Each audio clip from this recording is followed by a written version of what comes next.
It is November 5th, 2022. It is Saturday, and we are here at 8:30 in the morning, and the only reason that can happen is for the budget. Everyone, please rise for the pledge. I pledge allegiance to the flag of the United States of America and to the republic for which it stands, one nation, under God, indivisible, with liberty and justice for all. Clerk Brady, attendance, please. Trustee Raffato? Here. Trustee Kruger? Present. Trustee Lang? Here. Trustee Vito? Here. Trustee Papantos? Present. Trustee Vogel and President Worker. Here. Here. Sorry, kind of just rattled those together. Citizen concerns and comments. Nope, not today. And off we go. Item 5, Clerk Brady. Discussion regarding fiscal year 2023 proposed budget for the Village of Wheeling. Mr. Svandilis. Thank you. Well, there it is. Good morning, everyone. As I do every year, I would like to begin by acknowledging and thanking everyone that worked so hard to get us to this point. This is the end of a very long process, not the beginning. So while we are speaking today publicly, today is the result of an awful lot of hard work by an awful lot of people, certainly the people in this room. But in order to get us to the financial position that we are in, which is a very good one, it is a daily effort by all employees to make sure that we understand and follow through on the budget as presented in as expedient a way as possible. So credit goes to all village employees and the department heads, and certainly to the village board for their leadership in giving us both appropriate policies and the hard work of sticking by them when we are in challenging times. So thank you. As I do again every year, I want to talk a little bit about the process. Today's presentation is as much for the public as it is for the village board. We treat this as an opportunity to educate the public on how we arrive at the monies that we spend on your behalf. So what we have created about 10 years ago is a liaison program that assigns an elected official to each of the major operating departments. The purpose there is that an elected official reviews every line of the budget and is able to dig deep with their department head and ask all those operational questions. That allows then this conversation to be about the bigger picture. Staff, of course, puts everything together. That then runs through me and then is reviewed by the village board, as I said. Today's schedule, much like in years past, will begin with a presentation of both external and internal financial conditions. Director Kaplan and Deputy Director Smith will be presenting those after my brief introduction. We will then run through the pink sheets.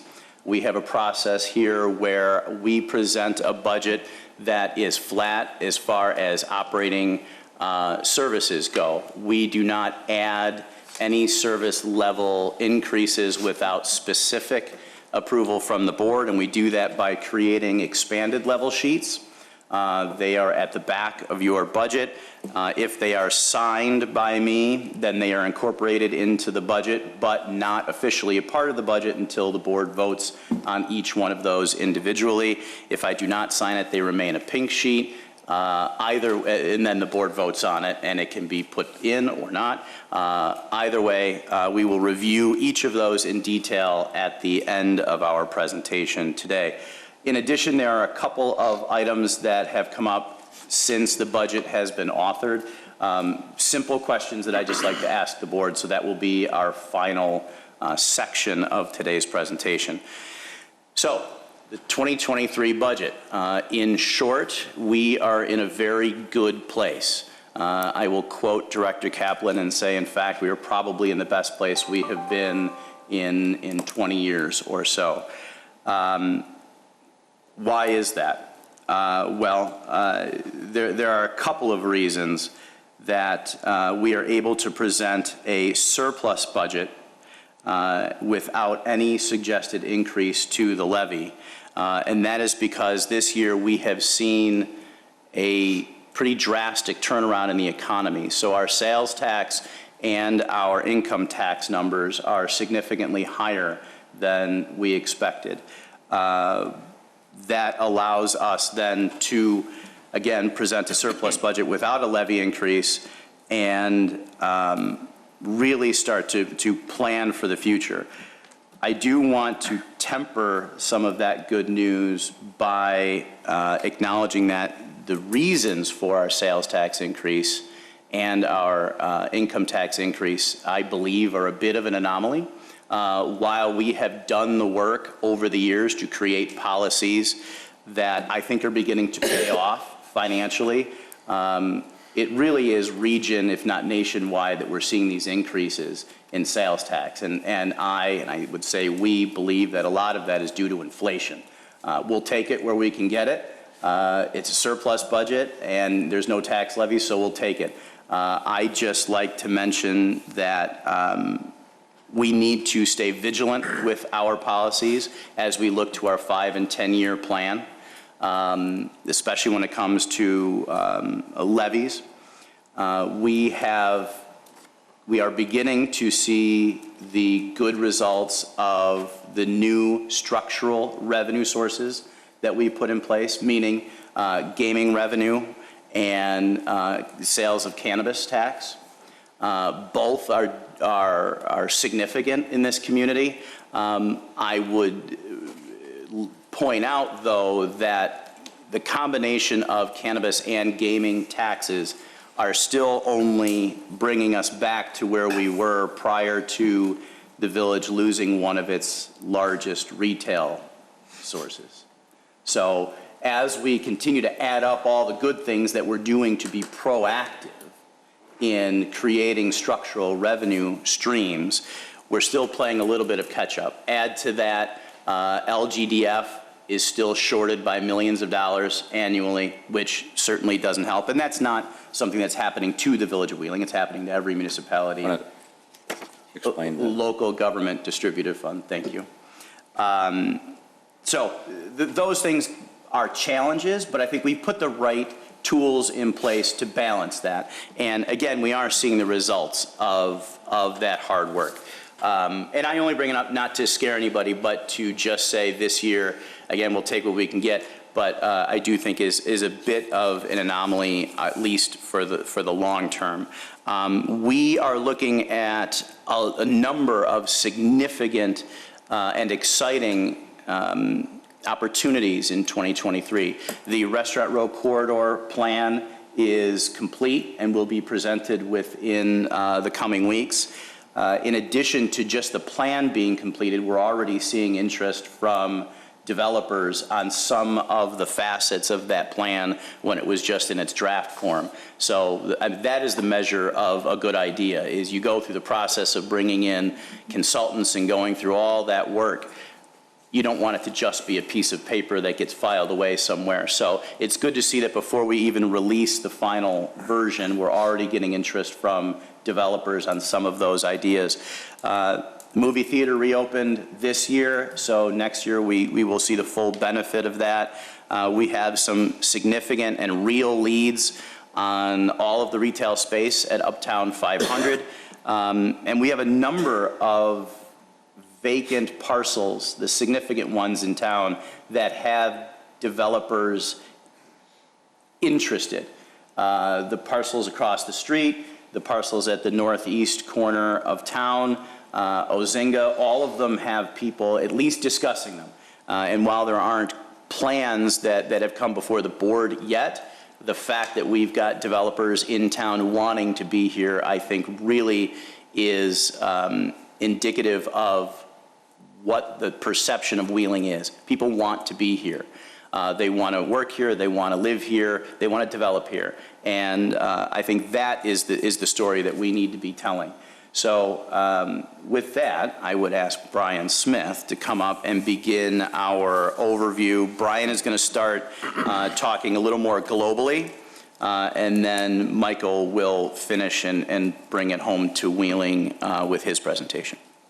Thank you, Manager Svandilas. Thank you to the board, to President Horker for being here again on another beautiful day in November in Illinois. It's quite blustery out there. To the people at home, if you want to follow along or look at the proposed budget, it can be found at wheelingil.gov. Click on the transparency button on the left, budget information, and the 2023 proposed budget. For today's topics, as Manager Svandilas said, we'll be going over the economy to start, the 2022 projected results, the tax levy, the 23 proposed budget, celebrating our financial success, and then we wanted to spend a little time talking about pension funding and doing some benchmarking. We'll start with the economy, and Michael typically goes through this pretty quickly, so I've kind of nicknamed it Around the Economy in 80 Seconds, play off the Jules Verne novel. In reality, it's going to be more like 800 seconds. I'm not going to quite get there. But the themes of the economy, I'd say this year, are full employment, and we'll get into what that means, and inflation, inflation, inflation. Kicking it off, the GDP, you can see we had a pretty steady economy for 7 or 8 years, and then the pandemic hit, and we had the stay-at-home policies, and the GDP shrank for the first time in a while. Then we rebounded in 2021 as employment came back. People were going back to work and spending again, and that actually scared the Fed a little bit. And in early 2022, they began to raise the Fed rate. They've done that 6 times now, including this past Wednesday. For the 4th straight time, they raised it by 3/4 of a basis point. We'll go over what that might mean, but it's designed to slow the economy, and as a result, you can see the economy starting to shrink as 2022 has gone on. CPI, this is a measure of inflation. You can see after the pandemic started to end, inflation started to rise. That is good and bad. You can see that as costs of goods go up, sales tax income is going to go up for the village. And in addition to that, income tax revenue has been going up as well, because as inflation goes up, the economy is doing well, corporate profits go up, and so we see income tax revenue come in higher as well. Eventually, though, as the economy shrinks again, inflation will fall and the economy will contract. And there's a lot of people starting to talk about the possibility of recession. We'll talk about that some more over the next few slides. This is the 10-year Treasury rate. You can see again that it was relatively steady for a long time, and now we're seeing it raise quite a bit in the fiscal year 2022. 4% Treasury rates are very good for the village's interest earnings. That's good for the pension funds as well. But one note I'd have for you is while the 10-year Treasury rate's at 4.1, the 2-year Treasury is at 4.7, which means the yield curve is inverted, and that is another sign of an oncoming recession. It doesn't mean it's necessarily going to happen, but again, starting to see some early signs of that possibility. In addition to that, these changes are also reflected in the current mortgage rates and credit card rates. I'm sure you've heard that those are rising quite a bit. Mortgage rates are just at 7% now, and credit card rates are seeing highs as well.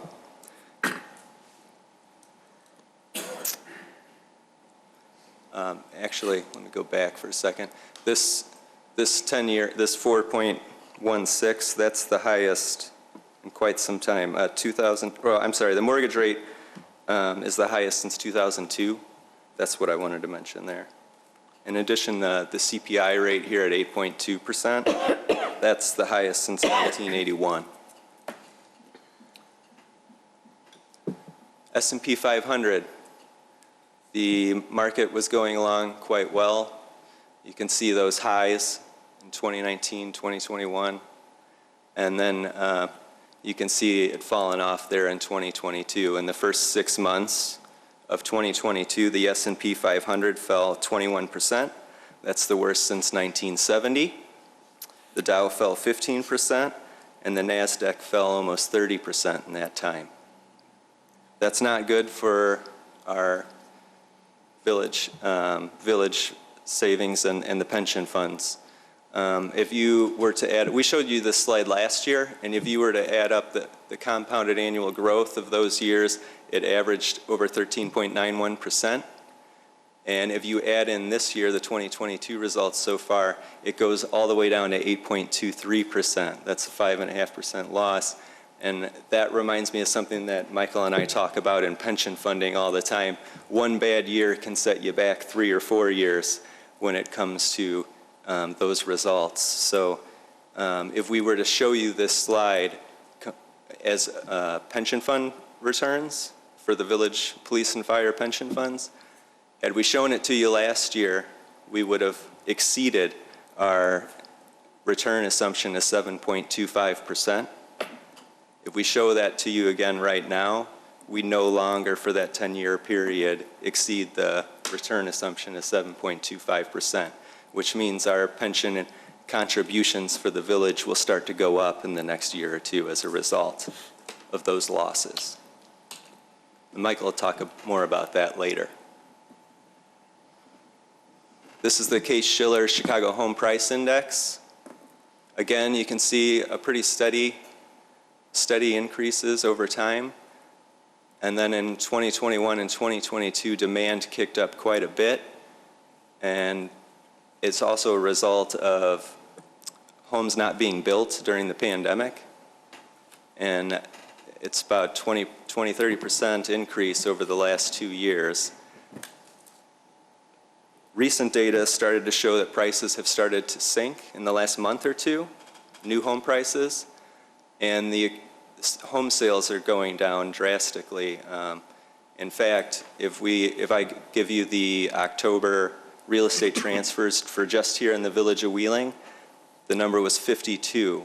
Over the last 10 years, the average in October was 97. So we're seeing about half the transfers. And that's a pretty historic change, and it could continue to drop. I just want to also say that that's more than just sales. That's any quit claim, any kind of transfer that happens. So the sales number would be even lower. So we're starting to see the housing market come into jeopardy. As a result of all these conditions, you can see that the consumer sentiment has dropped considerably this year. People are not very confident of the future of the economy, and that can also bring about a recession. In fact, I was at a conference a couple weeks ago, and they talked about a survey of 750 CEOs, and 60% of them felt that a recession was coming in their sector in the next 12 to 18 months.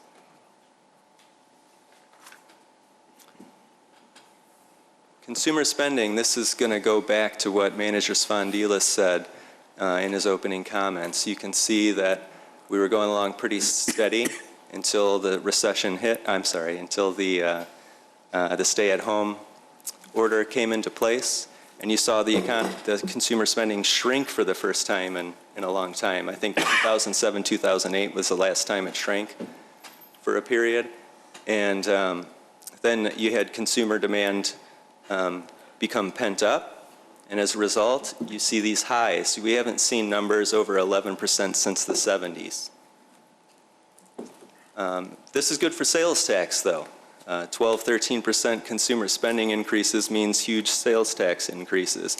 And it also means corporations are doing pretty well, right? Because they're getting the money from that as well. And that means more income tax for the village. So as we go over those sales and income tax numbers in a few moments, you'll see the direct result of this slide. But that doesn't mean that the board isn't doing a great job of including, getting new structural revenue and also filling vacancies within the village. These are the unemployment numbers from September, specific to Wheeling. We are at near a 10-year low at 3.2%. That translates to 754 people out of an eligible 23,000 that would be considered unemployed. If you had 755 jobs open in Wheeling today, that's what we'd refer to as full employment. So more jobs open than people looking for a job. There's a job for everybody out there. And as we move to the national numbers here, that 8.1% during the pandemic is another 10-year high. In 2010, it was at 14%. Yeah, that's right. And in September of 2022, you're down to 3.7%, and that is a low over the last 10 years. And again, the jobs reports have shown that there's more jobs out there than there are people looking for them at the moment, which is very good for income tax, because if everybody's working, everybody's paying. And in addition to that, if corporations can afford to employ the entire nation, they have significant profits, and that again is going to hit our income tax line. As the economy starts to slow, though, you'll see layoffs happen, and you'll see these numbers rise, and those other numbers drop down again. So let's look at how that's affected the local Wheeling economy this year. We started with a budgeted surplus of about 1.5 million. Our expected surplus is $4.7 million, with a fund balance over 21 million at the end of the year. That's 44% of our current year expenditures. Now that's before the village board enacts their surplus policy, where we take a look at the pension funds and the capital project funds, and we consider moving money to those areas to help the village as it moves forward. Historically, we've come down to about 38% every year after those transfers. Let's talk about why. Well, we talked about sales tax.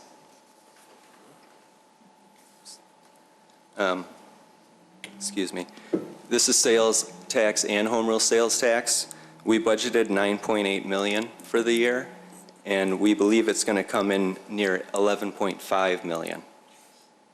That's almost $2 million. It's an 18.7% overage over the budget. And again, that's related to inflation, the strong consumer demand slide that we showed you, and it's also that structural change of the Level the Playing Field Act coming into play and bringing us more sales tax related to online sales that are done within the Wheeling community.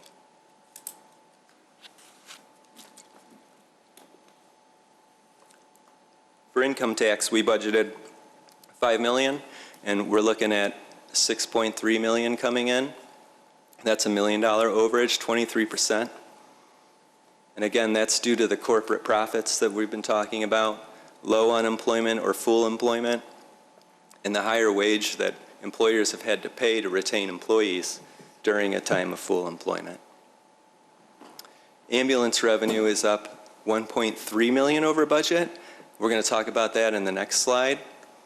It's due to a structural change that the village board enacted, becoming part of the GEMT program, and also ambulance calls are up. We'll go over that. In addition to that, personal property replacement tax is up $267,000. This one is sort of unclear. The IML has done a study on it. They're not really sure why it's up quite this much. The Illinois Department of Revenue has some information on their site, describing these changes. There was some legislative changes affecting corporate taxpayers, closing some loopholes, causing them to pay more of this tax. And in addition to that, there was a deposit or a transfer for the state's income tax refund fund to the PPRT in late September 2021. Some of that might be in here. There's some timing issues that aren't clear. I guess what's really important to say about this is that this is kind of a one-time thing. This isn't a steady increase that's going to continue. It's just a nice thing to have this year.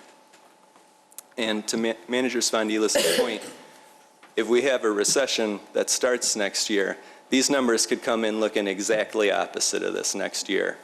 While we've done a great job of filling the gaps and causing change and wheeling to the good, the economy can always take hold.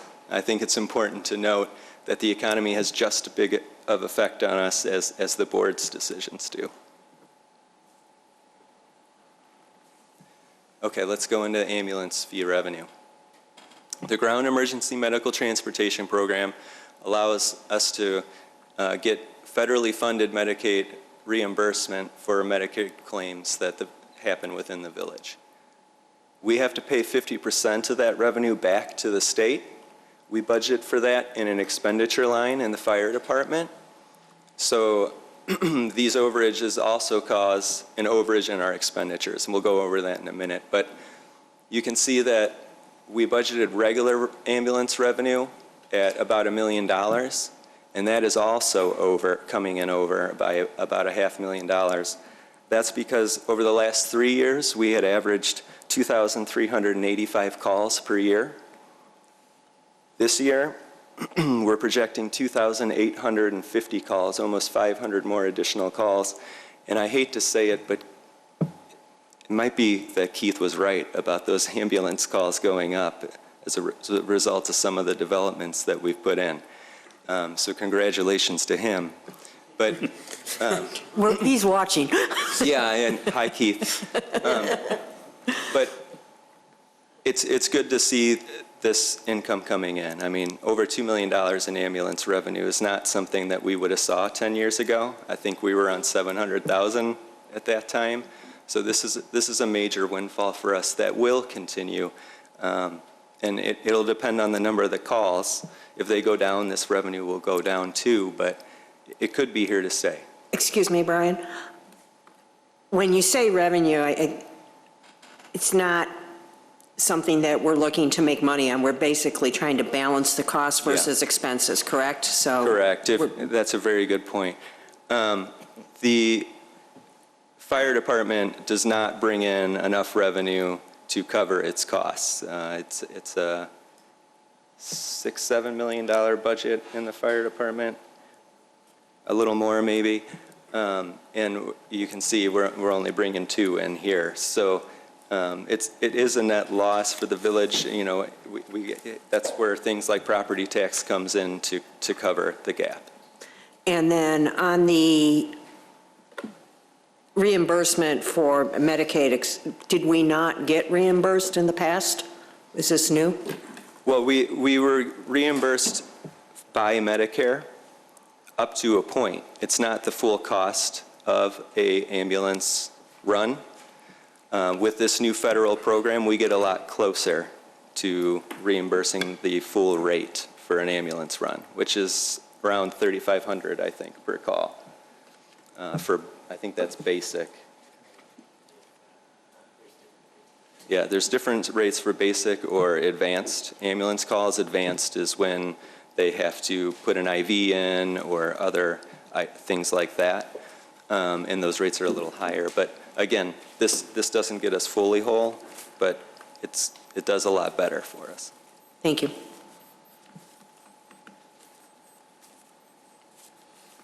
All right, let's summarize fiscal year 22, and then Kaplan America will come up here with his shield for the kids. We have a $4 million surplus in revenue. We typically shoot, Michael typically shoots to stay within a 2% variance, but these economic conditions have caused us to go a little out of range this year, but we've gone over those reasons. We're also about $1 million over budget in expenditures, which puts us at a 2.37% variance. But if you take out that GMT revenue that we're reimbursing to the state, going back, you can see that we'll be over by about 250,000. That's a good thing because we're taking in more revenue. If you take that out, we're within that 2% range that we're shooting for. Our other variances are related to overtime. We had some workers' comp issues that happened this year that caused some of that overtime, some changes within dispatching that caused a little tiny bit of that. But I think overall, we work together with the department heads to come up with those overtime numbers. It's just a hard number to hit. There's so many things that can happen that can cause or not cause overtime. And it's typically one of the explanations that we have for our variances. Here comes my first interruption of the day. Chief, correct me if I'm wrong.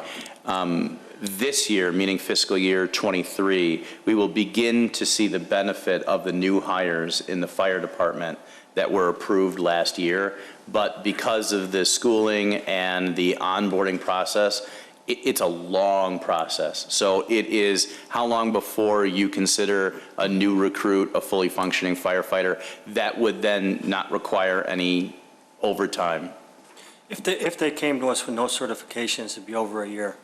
So when we added the 6, probably going to be a year and a half to 2 years before we realize the savings in overtime. And we should see that mid next year.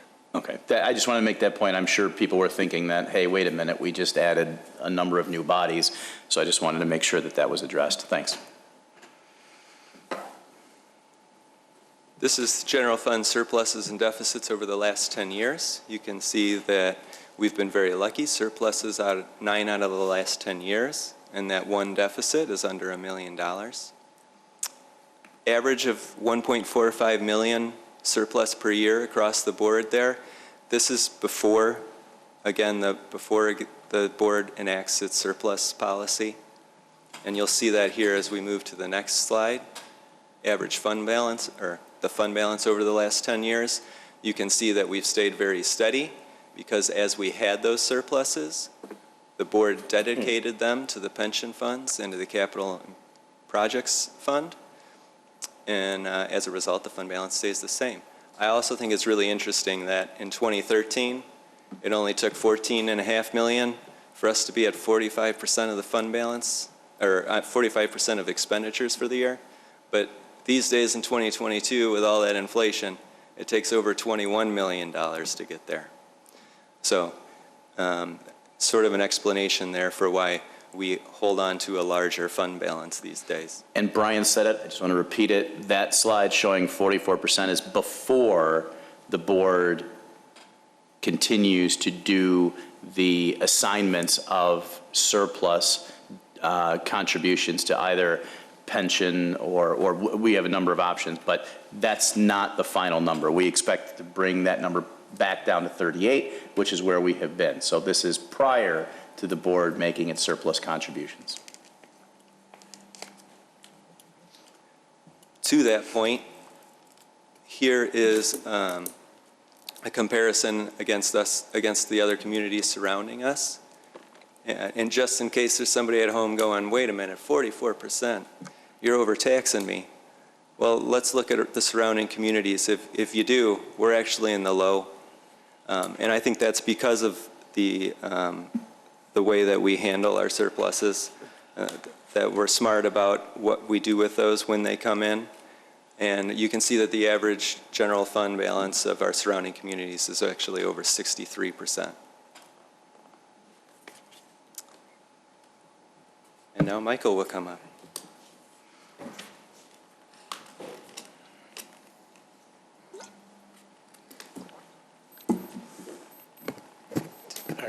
Do we want to take a break, or is it too soon? Or okay, keep going. All right. Good morning.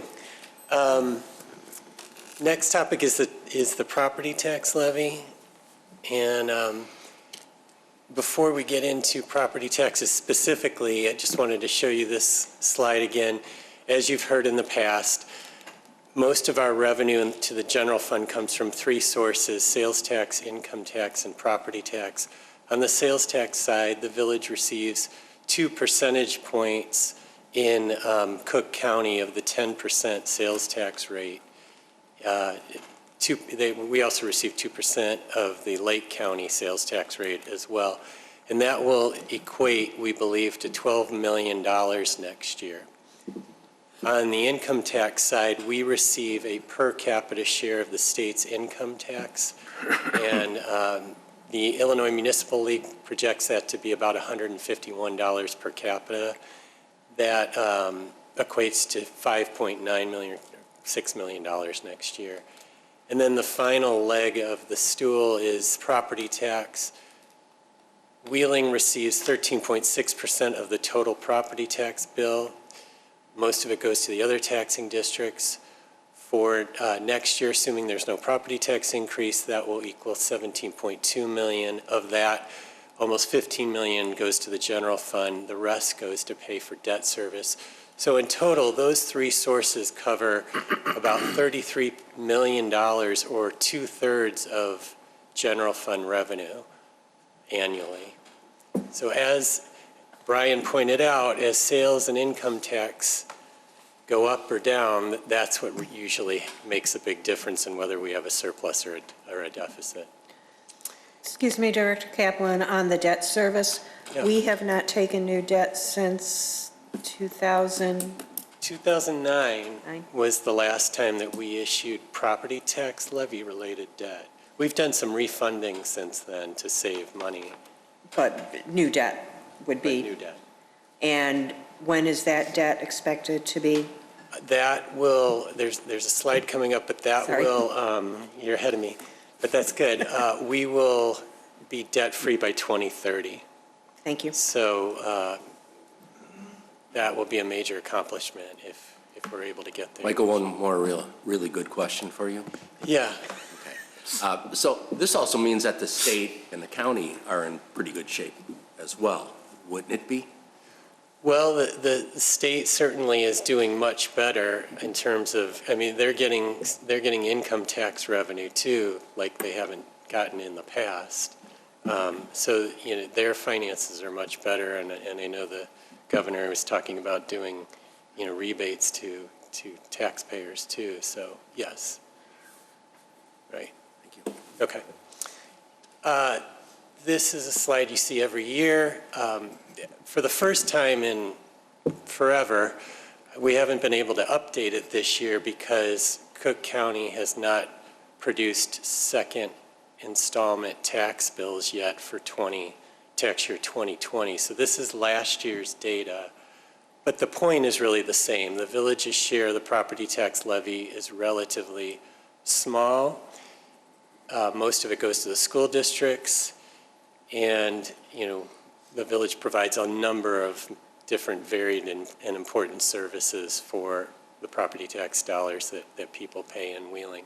At the bottom, I noted that the tax year 2022 Tax Limitation Act percentage is 5%, and that's because inflation being so high, the way that that's what we call the property tax cap. In years past, it's been 1 or 2%. And the way the law works is that if you are a taxing district that is subject to the tax cap, you can raise your levy by either the CPI or 5%, whichever is lower. So what that means is that all of the other taxing districts besides the village of Wheeling will be able to increase their levies next year by as much as 5%, which is higher than it's been in a very long time. They tend to do that because they realize that if they don't take advantage of the increase, then they never can take advantage of it again. So we'll have to see what the other districts do, but the potential is there for them to increase their levies next year by 5%. This is the village's property tax levy broken down by category, and as you will see, 46% of the tax levy goes to fund the general fund, so that's police and fire and public works and, you know, administration and so forth, finance, CD. only 13% is going to pay for debt service payments, and then the rest of it, 41%, goes to pay for pension fund contributions. And pension fund contributions include police, fire, IMRF, which is the pension fund for non-sworn police and officers and firefighters, and then also Social Security contributions, which are in essence a pension contribution as well. So the total for this year was $17.2 million in property tax revenue that the village collects. Now, as you're aware, staff recommended no property tax increase for next year, and that's because of the surplus that we expect. Every year we do projections for the following 5 years to try to come to whether, we need to recommend a property tax increase or not. And so this projection shows what we think the general fund surpluses or deficits will be in the next 5 years, assuming no property tax increase this year, and then 3.5% increases in the remaining years. You see there's a slight deficit in 2027. I always say that not to get too worried about that because it's 5 years out and it's very difficult to predict what life is going to look like 5 years from now, especially when you consider that, we've lived through major recessions and pandemics, at least one pandemic, and now we're experiencing inflation. So, these are all factors that make projecting 5 years out very difficult. But for now, this is what the multi-year financial forecast looks like.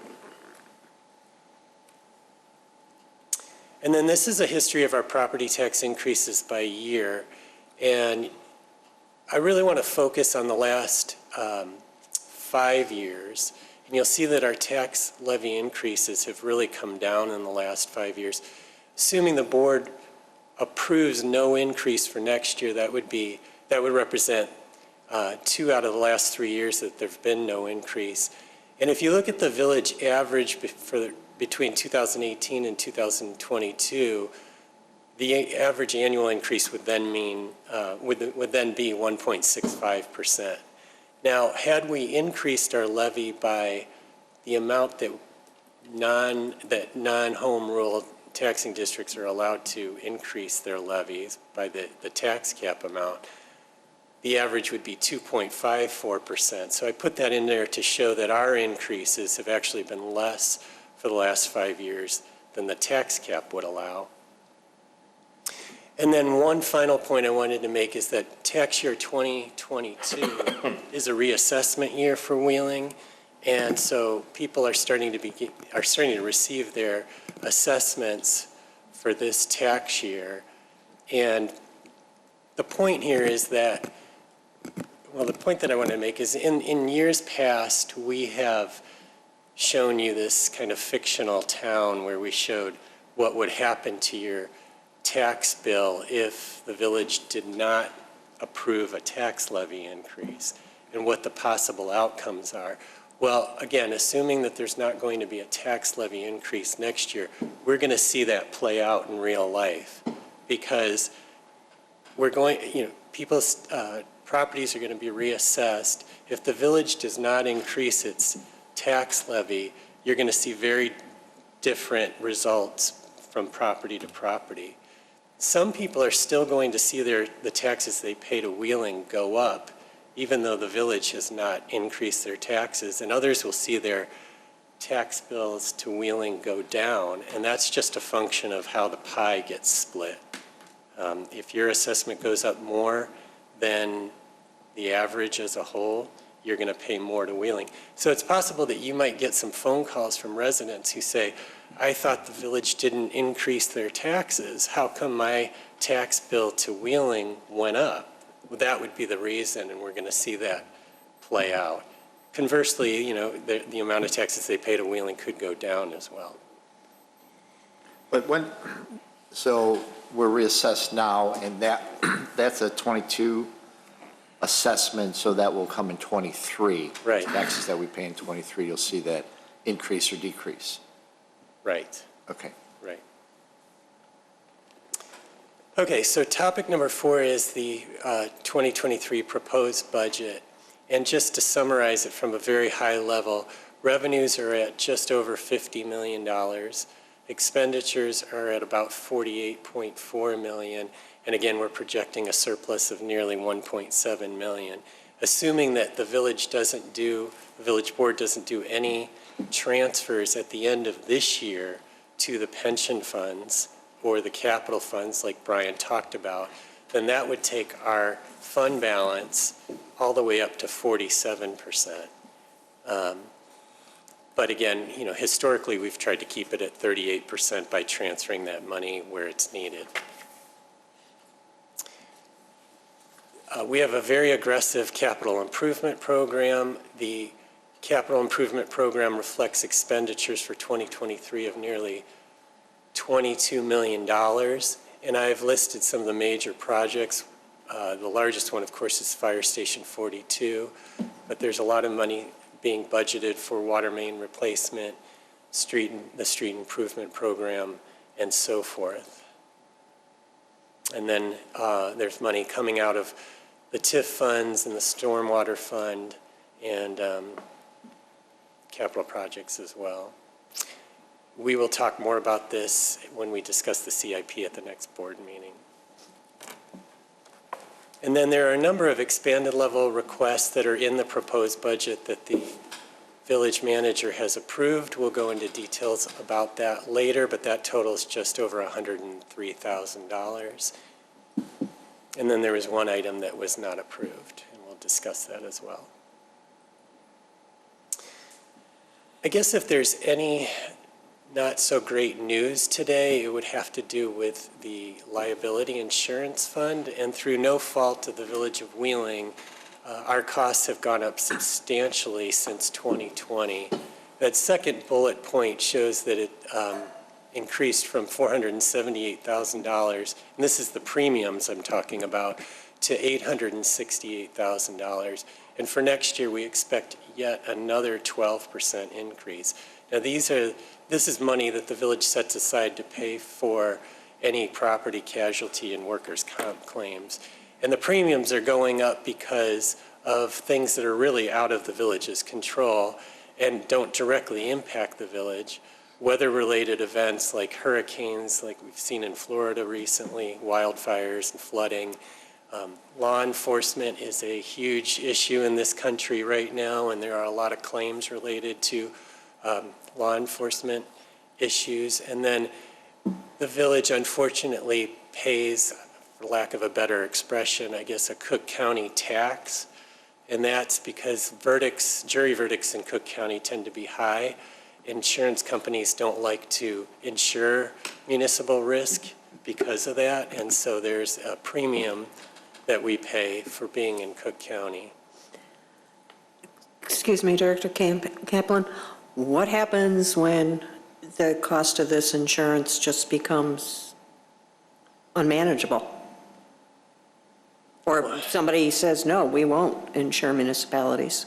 Right, and that could happen. There's very few insurers that will provide workers' compensation insurance to municipalities anymore. So the market has become not very competitive. And there could be a point where we can't get insurance. We would have to either self-insure or form some kind of pool with other communities to do a self-insurance type thing. There are those pools that exist already. But, there is a scenario where, especially in the law enforcement arena, where you just can't buy commercial insurance anymore. We haven't gotten there yet, but it could happen. And ultimately, that would mean we need to increase our reserves. I mean, we're at 38% now. I think the only thing we could do at that point then is significantly increase that number so that we would pay out our own claims. Are we looking into joining a pool or a? We look at that every year. There's a number of them out there. We haven't found that it makes sense financially yet, but there could come a day. I mean, there was a time before 2000 when the village belonged to IRMA and was able to insure its risk that way. But there are a number of options for us, similar to what we do for our health insurance risk too. We belong to IPBC, which is, now consists of about 135 communities that basically pool their risk together to pay for health insurance claims. We could do the same thing on the liability side. Thank you. Okay, and then just wrapping up the liability insurance fund, we've also seen as a result of the downturn in the liability insurance market that our SIRs, our self-insured retentions or deductibles are going up. Instead of paying the first $650,000 of every law enforcement related claim, we now have to pay $750,000, and similarly, other claims have gone from us having to insure the first $550 to $650. So in addition to paying higher premiums, in effect, we also have higher deductibles. So program costs are expected to increase next year from $868,000 to $971,000. The good news is that our claim experience has been stable, and that's what's shown on the next slide. This is the last 10 years of general liability and workers' comp losses as of September. As you can see, 8 out of the 10 years have been pretty good years. We even had one great year in 2019. But this is really the cost of doing business. It's very hard to operate a municipality without having any claims. It's just the nature of the beast. But the fact is that the program works pretty well because this is what you would expect to see, an occasional bad year, but mostly decent years. Next, I wanted to talk about the water and sewer fund. As you noted in the budget letter, we've recommended a 3.5% increase to water and sewer rates for next year. That would increase the rate from $8.60 per 1,000 gallons to $8.90. It would cost the average resident $18 more annually. And as we've said before, those increases are necessary because of inflationary increases and the cost of operating the system. It goes up every year, and so the rates need to go up incrementally to offset those costs. We should point out, though, that the water rate in the Village of Wheeling is one of the lowest, even with this increase, remain one of the lowest in all of the Northwest Municipal Conference service area. Right. After several years of seeing our water sales drop, it seems like the last 3 years have stabilized at just over 1 billion gallons sold per year, so that's good news. And then to Manager Spondilis' point, we did do a survey of nearby communities and of their water rates, that is, and as you'll see, Wheeling's rates are the second lowest of these 11 communities. Excuse me, aren't the first 4, Buffalo Grove, Wheeling, Arlington Heights, and Palatine, members of the Northwest Water Commission, which I think shows the usefulness of that commission and keeping rates together and supplying water? That's correct. They're the only 4 members. That's correct. Right. Several years ago, the village implemented the stormwater fund and a stormwater fee. We started out at $2 per equivalent residential unit. We've increased that by 25 cents annually to $3.50 in 2022.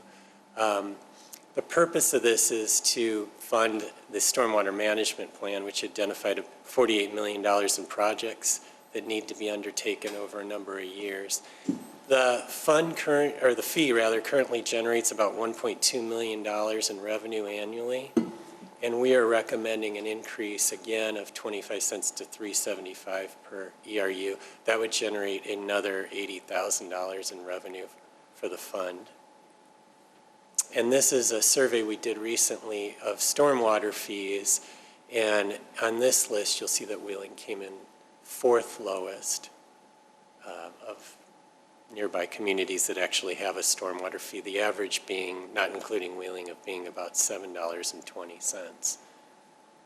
So we are still, even with those 25-cent increases over a number of years, we're still at the low end. And we're going to reassess the need for those annual increases. As we begin this year, we've incorporated, I believe, Director Kalp, the final major project that was identified and reasonable within our stormwater master plan. Correct, yeah, the Dunhurst drainage project was the last that was identified in the 2014 Christopher Burke stormwater study to ensure that we're continuing to reassess the need for capital projects to improve our stormwater maintenance. We'll be conducting additional studies in the next couple of years. And we will, as Director Kaplan said, we will be talking about the CIP this Monday at the board meeting, but that is a $5 million, approximately $5 million project within the Dunhurst subdivision, correct? Correct. It's the total budget, including engineering, is about $5.6 million, and we are engaging the Metropolitan Water Reclamation District as well as the IEPA through a 219 grant program to try to leverage additional funds up to about $2 million to offset that cost. Thank you. Real quickly, I just wanted to highlight or celebrate our financial success. The village is doing well financially. Our bond rating is AA from S&P, which is the third highest bond rating that a municipality can get. As Trustee Papantis noted earlier, we'll be debt-free by 2030. Our pension funds funded percentage has been improving. Probably not after this year, but it has been improving up until this year. And then we continue to pay for major expenditures, equipment, and capital projects and TIF incentives on a pay-as-you-go basis to avoid issuing more debt. The strategic plan talks about some of these things and prioritizes them. It notes that we should capitalize on opportunities that are created or presented concerning the method of delivering core services. One example of that is dispatching. We're looking to outsource that soon. Avoid issuing property tax levy supported debt. We haven't done that since 2009. And then identify opportunities for new sources of revenue. And we've talked about some of these already. Cannabis tax is new. The GEMT ambulance fee program created more revenue for the village. And then the village has been very aggressive in going after grant funding. This slide shows that we received a number of, almost $6.2 million in COVID-19 related funds. I won't go into all of the detail, but the major one here was the American Rescue Plan Act, which was over $5.2 million and is going to pay for the new Fire Station 42 and a water and sewer project as well. In addition, there have been other funding sources that we've received or are in the process of applying for that we hope will pay for the Wheeling Road project. There's STP, or Surface Transportation Program money, and Cook County money out there that potentially could pay for as much as $15 million of this project, which is anticipated to cost between $18 and $20 million. We've also received some Rebuild Illinois program money. And while not guaranteed, if we do receive that money, we will use TIF district, stormwater, and MFT funds to bridge the gap to pay for that project. STP money and Rebuild Illinois money is also anticipated to be used for the Northgate Parkway project and the Chaddock Drive project. If we're successful, that could potentially mean over $18 million in other in grant revenue that the village has been able to leverage. This is the slide that I mentioned earlier. We expect to be debt-free within 8 years. You can see that line is going down pretty steadily by $3 to $4 million a year, and we're on pace to get there by 2030. And then just to put things in perspective and compare where we're at with some of our neighboring communities, this is a slide that shows outstanding general obligation debt by community. And what you'll see is that while there are some communities that have less debt than Wheeling, Wheeling is pretty similar to its neighbors, or significantly less than some of its neighbors. Northbrook being kind of the exception and Mount Prospect to the rule here. I think this is significant too, to point out, we use these comparables because they are our neighbors, but one of the things that I think we should recognize is that most of the communities on this list have either shopping malls or a significant number of retail and car sales in their communities. So when you think about the need to bond for projects, I think we should pat ourselves on the back a little bit that we remain on the low end of this list, despite not having the revenue stream that some of these other communities do, and yet still need to bond for whatever, mostly capital projects. I think this is a shining moment for the Village of Wheeling. Okay. We're going to wrap up a little with just some pension fund information and a little bit of benchmarking. And so, as you know, every year we're required to make a contribution to the police and fire pension funds. That's determined by an actuary that the village hires to do that analysis. And because we've had such strong investment returns for the last 2 years, for the first time in a very long time, the actuary determined that the contribution to the police and fire pension funds can actually go down. So what you'll see is that our 2022 required contribution by fund is shown in this column, and the 2023 required contribution is determined by the actuary is shown in the second column. If the village were to opt to do so, it could reduce its contribution by nearly $357,000. Staff, however, took a look at this and decided that given that the stock market is down significantly, one of the slides that Brian showed earlier showed that the S&P 500 is down about 20% so far this year. The pension fund's funded percentage is going to drop significantly as well as a result of that. And because the village has a surplus budget, we actually think that it makes more sense to increase the village's contribution next year to the funds by 15%. And the reason we say that is because the contribution, as a result of the losses that are seen in the stock market and in the bond markets this year, is going to go up significantly in the next year or two. And to avoid those peaks and valleys in our contributions to the funds, we thought it would be better to take advantage of the surplus and actually increase our contribution. So what you'll see here is the same required contribution that I showed you on the previous slide, but we've suggested adding an additional $834,000 or 15% for those reasons.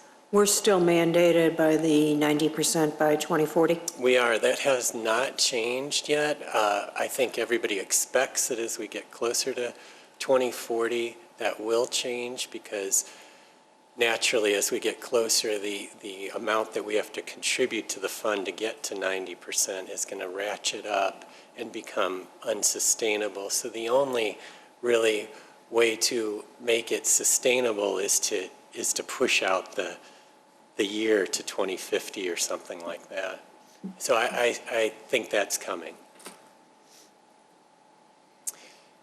This is our pension fund funded percentage as of 2022, and these numbers haven't been this high in a long time. Again, as a result of several very good years for investment returns. So the pension fund, police pension fund rather, on a market basis was almost 80% funded, and the fire pension fund was at 74%. IMRF is actually overfunded at 109%. And so the average funded percentage is about 88% on a market value. And the unfunded liability, and the unfunded liability means that's the amount that we owe to the funds to be 100% funded, has dropped over the years to $43 million. And while that's still a lot of money, it's better than it has been in the past. Again, we have to be 90% funded by 2040. We have more and more employees now that are Tier 2 employees than we have in the past, and that will obviously continue to increase. Tier 2 is a program that the state of Illinois implemented in 2011. Tier 2 employees receive benefits that are not as costly to the village as Tier 1 employees do. So anyone hired, generally speaking, after 2011 is a Tier 2 employee. And we now are at the point where we have 79 Tier 2 employees, which is about 36% of the total.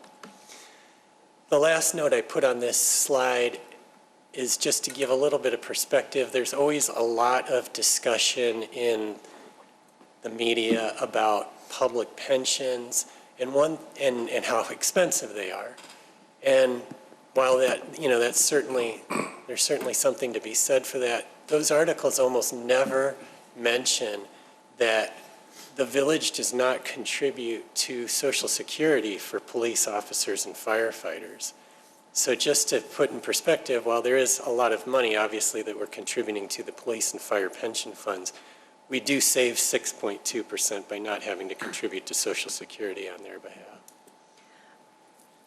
Director Kaplan, is the 90% funding requirement per fund, or is it an aggregate of? It's per fund, right, yeah. Now, you're all aware that in recent years the law has changed regarding how our pension funds operate, and the state implemented a consolidation. So now we have 2 state-run consolidated police and fire pension funds, and Wheeling's pension funds have already transferred their assets to those state-run funds. Now, the consolidated funds, in theory, should operate like IMRF, which has been a consolidated fund for everybody else for many, many years, and in theory should produce higher investment returns than the funds have been able to earn on their own. Just for example, between 2012 and 2021, IMRF was able to average almost 11% annually in terms of their investment returns, whereas the Wheeling Fire Pension Fund earned 9%, and the Police Pension Fund was close behind it at nearly 9%. So while that did exceed our 7.25% investment return assumption, but as Brian noted earlier, this year's 20% drop in the stock market will likely bring the 10-year average to below 7.25% for our police and fire pension funds. And this is the point that he made earlier, it only really takes 1 year out of 10 to get you to a point where you're not reaching your investment return assumption. And unfortunately, it looks like that's what's going to happen this year. So the Wheeling pension boards no longer have investment authority. They no longer have investment managers that are investing their assets. There have been several pension boards and retirees that have sued, stating that the law that consolidated the funds is unconstitutional. But back in May, the Circuit Court of Kane County issued a summary judgment determining that the law was constitutional.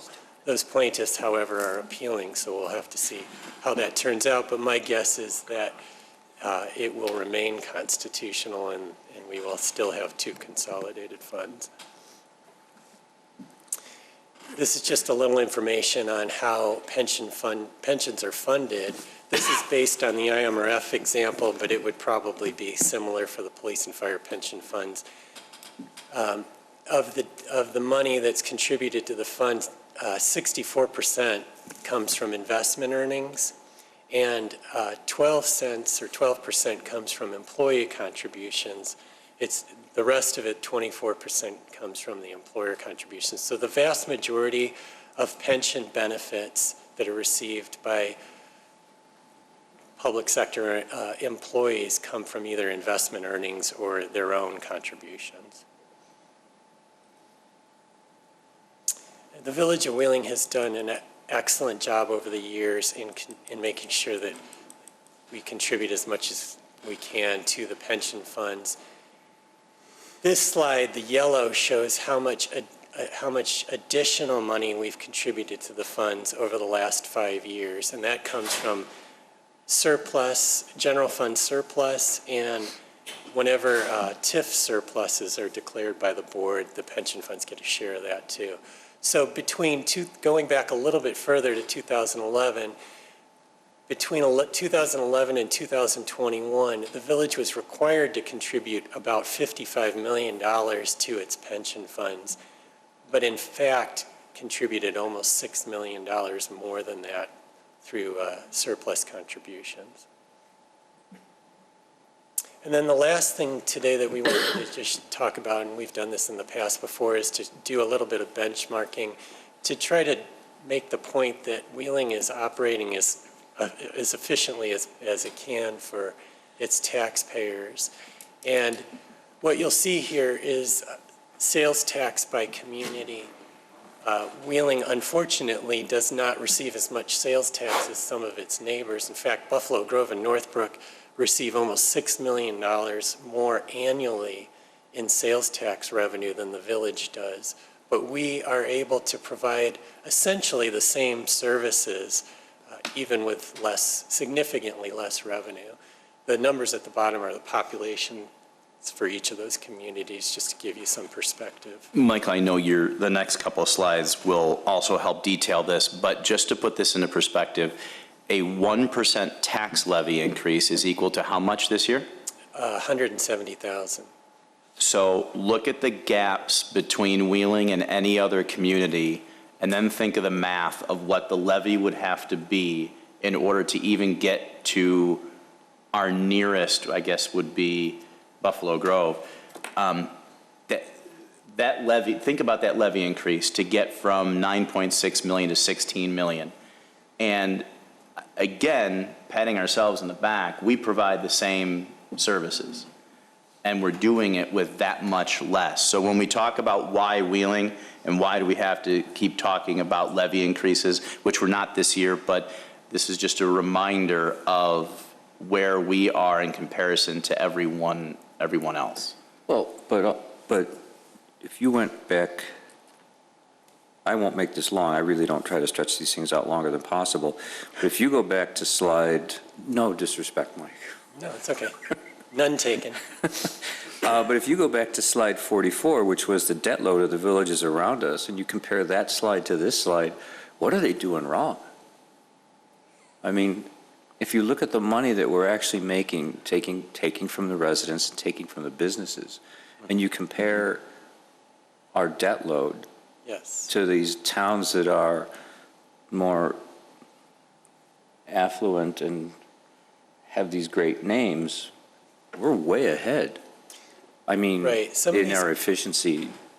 Some of these communities, typically when you issue debt, you issue it for infrastructure purposes. You're not issuing it like we did. Mm-hmm. You're not issuing it for operating costs. So, you know, a lot of these communities fund their capital improvement programs, their water and sewer programs by issuing debt. And it could be that their, rates are lower than they should be. And that's just how they've decided to pay for it. That means they're paying more in the long run for those projects because obviously they're paying interest. So it's just a philosophical difference where we've decided that we're going to pay for these projects on a pay-as-you-go basis they've decided they're going to bond for it. The next slide shows sales and income tax by community. Again, two of the three legs of the stool. And again, Wheeling is really, unfortunately, at the bottom here. These other communities have much more revenue to work with than we do. Michael, do you know where Mount Prospect's getting all that sales tax? I mean, I get Randhurst, but compared to like Gulf Mill and Northbrook Court, how are they beating out those two so badly or so well? I kind of know. Mike. Yeah, I don't have the answer to that. I think it's the mall I kinda and know. car dealerships. I kind of know. Car dealer. Mike, if I could, I do kind of know. I looked at these numbers in a previous life. Mount Prospect has a huge CVS pharmaceutical distribution facility for mail order, and that's where that big gap comes from. And the same could be said for, I hate pointing out individual, but Buffalo Grove also, know that their one. industrial sector, there's an incredible amount of sales tax coming out of their industrial sector, whereas ours is Manufacturing. mostly manufacturing and very, very little sales. And how do you get there? Now, we've focused from an economic development standpoint, we've focused on trying to find industrial users, and we talk about it every time someone comes before you. Are you going to generate any sales tax? But most of it, I think, is the fact that Buffalo Grove, and that example is in Lake County, where those businesses are simply attracted to the tax base versus the village of Wheeling. I'm not sure that there's much that we can do to attract those specific industrial end users that we aren't already doing. I don't like the answer of it's just luck, but I think other than the tax base question, I don't know that there is more to it than that. Yeah, I wasn't saying we No, needed to do anything. I was just wondering how Mount Prospect beat out Niles and Northbrook, because, I mean, No, I excellent just question. thought they would have more sales tax. Excellent question. It's a good question. Thank you, Michael. I wouldn't say it's an excellent question, but I'd I'm say getting there, I'm getting there. I'm saving some. And then this shows the property tax levies by community. Again, trying to answer the question of does Wheeling tax too much? And I think the answer is no. We're at the low end in terms of our property tax levy. This is total dollars that we collect in property taxes. There are, of course, two communities that are lower than us, but as we just discussed, that tends to be the case when you have a lot of sales tax revenue coming in. You don't obviously need as much from your property tax levy. And then this is total general fund revenue. So this is sales, income tax, and everything else that goes into the general fund. And this is the big picture. And again, we're on the low end, providing the same services, but with much less revenue to work with. And then this is the other side of the equation, our expenditures. How much are we spending to provide these services? And we're at the low end there too. We're the lowest. And generally speaking, there's some nuances here and there, but generally speaking, all of these communities are providing the same types of services: police, fire, public works, and so forth. And then this is the number of full-time sworn police, fire, and public works employees. And we focused on police, fire, and public works because that's the best apples-to-apples comparison that we can make among these communities. And what you'll see is that Wheeling has, generally speaking, fewer employees than these other communities. The exception, I guess, would be Niles, but as we've pointed out in prior years, Niles has 66 part-time police department positions, which are not reflected in this chart. So if you added that, then Wheeling would be low by a lot. And that's the presentation for today. Our plan for the rest of the budget workshop is to answer your questions, discuss the expanded level sheets. Village manager has some additional policy questions he wants to ask, And then we want to talk about the property tax levy. So that's it. I think this is a good time to take a break. See any nods? Okay, I see some nods on that. So I'd be looking for a motion to recess for a 15-minute break. So moved. Second. Motion Rufato, second Kruger. All in favor? Aye? Aye. Aye. Recess.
Okay. Call everybody back in from recess. It's time to get back to school. No. Yeah. Wait, this isn't the guy that your father-in-law told. Are we back?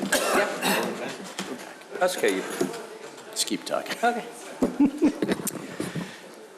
I need a motion to reconvene into the budget session. So moved.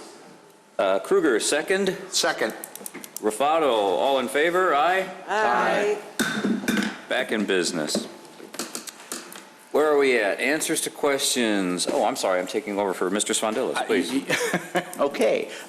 Before we move on to expanded level sheets, are there any questions that anyone had based on everything we heard this morning? Any questions in general about the budget? One comment or question. We talked about the housing market and the real estate transfers dropping significantly in October, but coincidentally, didn't the interest rates, mortgage rates rise like significantly from that point from where they were last October even? So is this going to be the new norm until we see interest rates leveling out, or at least people adjusting to it? The mortgage rates increasing definitely is an effect on the current market, but I think it's also the housing prices. So with mortgage rates and housing prices through the roof, you're certainly going to see a drop off until one of those comes down. Now, I also said that new home sale numbers or rates, the prices were also starting to drop as of the end of August. So maybe that will start to happen. But again, with all the inflation that's occurred, eventually you got to come back down and even out, and that will eventually happen. Economists have said that the housing market problems will probably extend through the spring. At least? Yeah, that's when they see things maybe starting to turn around. Thank you. I have one. Thank you. Finance gentlemen, wizards. I asked this offline, but maybe for the benefit of the public, I wanted to know when the Level the Playing Field Act went into effect. Was that pre or post pandemic, which might explain that huge decrease in 2020 that we saw on a previous slide? Well, we conferred on that, and we believe that it started in 2021. January of 2021, so we just missed about. So that might have helped us. Yes, I think it did. Great, thank you. Okay, then, as we do, I'd like to go over all of the quote-unquote pink sheets. They begin on page 223 of your budget. Does everyone have access to it? Again, any additional service level is created as an expanded level sheet. And then if I agree, sign it, it becomes part of the budget that was presented to you already, but not official until the electeds vote on it and concur. So we begin then on page 223. The description is professional development, assessment, and program. It has been a priority of mine and is just good management practice to have a plan. And that is, in each department, make sure that there is a succession plan, if possible, in place and in-house, but maybe even more importantly, to make sure that those in leadership positions, not just the department head, are being prepared and provided whatever education and experience they need to be good leaders. It's not just about me, it's not just about the department heads. It extends deep into the organization. This is just a new category. It is very general, I understand that. Assistant Manager Crotty and I are working through exactly how we're going to execute this plan, but the point is to put this money, $20,000, into a line item that will allow us to bring in specific opportunities for specific identified individuals in each department that will help us grow our own management staff. So this is all about internal development and creating better managers. That's the thought here. Mike, is there anything that you would add to that?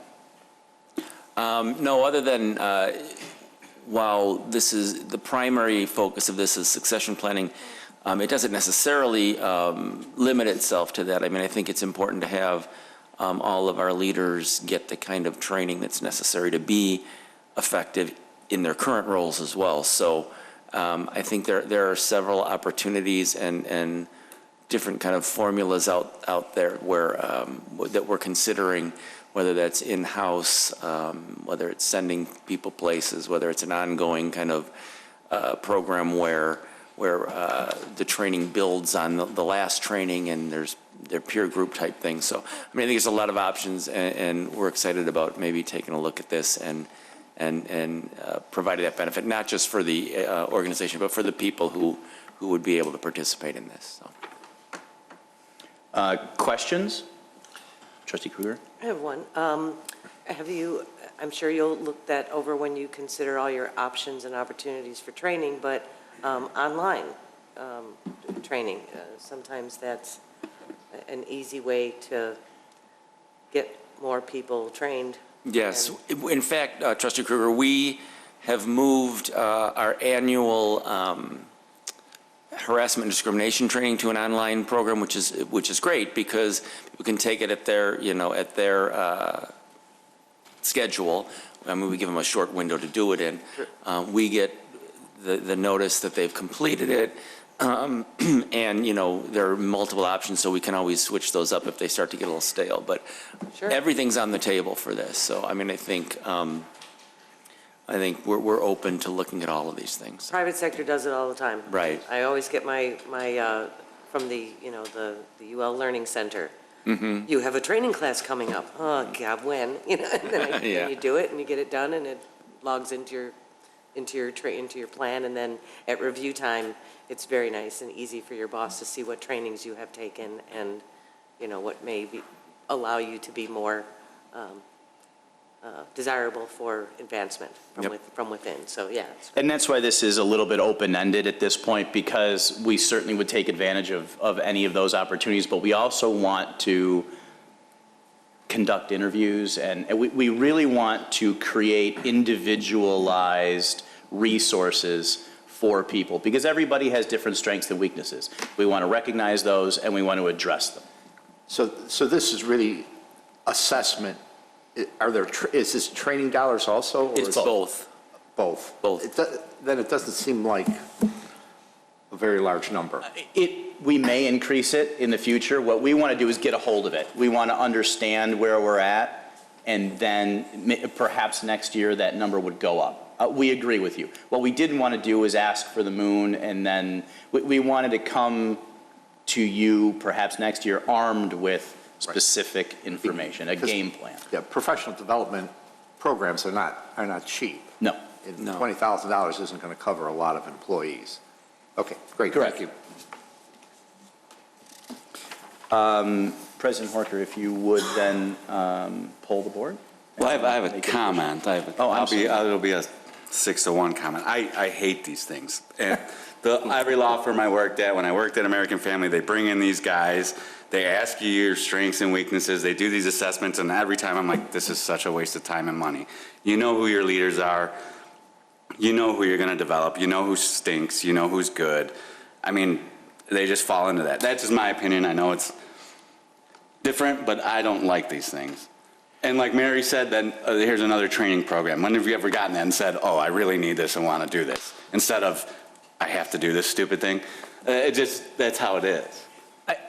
I think you make some very good points. We do know who our leaders are in each department, and one of the challenges that we have is across the board, regardless of whether you're public safety, public works, community development, what we have is a roster of employees who have a very specific skill set. right? They are, pick a department. You've got a maintenance operator who knows how to be a good maintenance operator, which has nothing to do with management necessarily. A cop who is a good cop. I mean, but look at any of the people sitting up there. That's not the job. Chief Dunn is not an active police officer. He's a manager. It's a very different skill set. So what this is we will identify the people, and I think some of that will come from people volunteering and saying, hey, you know, I want to move up in the organization, but you're right, we know who those people are, and helping them make the transition from fill-in-the-blank line employee to, great, now let's teach you how to be a manager of those people. Because it really is a whole different world, and I think the royal we suffer from promoting people who are very good at their job into a job that has nothing to do with what they're used to, and then they fail. And that's what we want to avoid. And if there's opportunities to promote from within, we want to make sure that there are options and we capture any of those opportunities. And the only way to do that is to train them. But I think you're right, and we're wary of that. Yeah, I get it. Again, the people who are going to be able to manage, you got to identify those people. You can't train someone. To a degree you can, but if they don't have management capability and they're not an organized person or a leader that can direct people, you can pay any consultant in the world, that person's still going to suck. So I don't like these things, and I'm not going to go for it. Fair enough. One other comment. Sure. I think it's important to note that without some sort of a succession plan, you know, those of you who might be thinking about retirement are out of luck. Maybe. But I think it is important that there is a succession plan, but I do agree with Trustee Vito completely. I've been in these where, this guy's been here the longest and he wants it and gets promoted and he is not a manager or director level. And we have to make sure that we identify the people who should be groomed into the next position instead of just saying everybody took this course and they passed it. It doesn't mean anything to pass something online. I think that's our intention, actually, and maybe we weren't particularly clear about that, but you know, by virtue of certain people who are in positions that are by nature of their position might normally be considered for succession. I think that is one part of it, but this is absolutely intended to identify where those folks are. This is not a one-size-fits-all kind of approach that we're trying to put into place here. That's why at this point it's a little general, because we're still kind of doing the research to find out what's out there. But if that gives you any comfort, maybe it doesn't. That is our intention. I mean, John and I have spoken about in global and some more specific terms about who putting a list together. Who do we think would benefit from this and that the village would benefit sending? This is not intended to be a one-size-fits-all approach. And to Trustee Rufato's comment before, you know, that may also help to keep some of the cost down. We are trying to target this to try and hit that succession goal and prepare those leaders who we believe are the leaders. So, fair enough? Fair enough. There are no other questions or comments. I would like to, you want just a poll and then vote on all of them at the end, or what do you want? No, individually, please. I'd like a motion to approve the... Oh, you could just do a yes or a no. Yeah, just a and then, consensus. I'm sorry, is that what you meant? I need a poll with a yes or You or no. want a consensus or do you want? Probably a consensus. A consensus is fine, because the vote Because the doesn't attorney come said so. until you... Sure, because the attorney said so. It'll come later. The vote will come later. See, it's all the leadership So training. at this, who you going first? So at this point, I'm looking for the consensus of the board on the Human Resources Expanded Budget Program, Professional Development Assessment Program. Opinion, Mr. Rufato. Yes.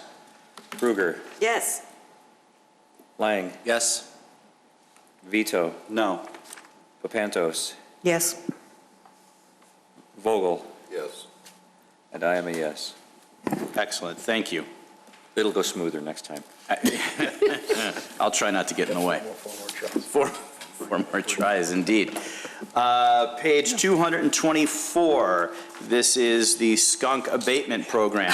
As you all recall, it has been brought to our attention that there is a problem regarding skunks in our community and a public request for some level of assistance when it comes to removing the skunks.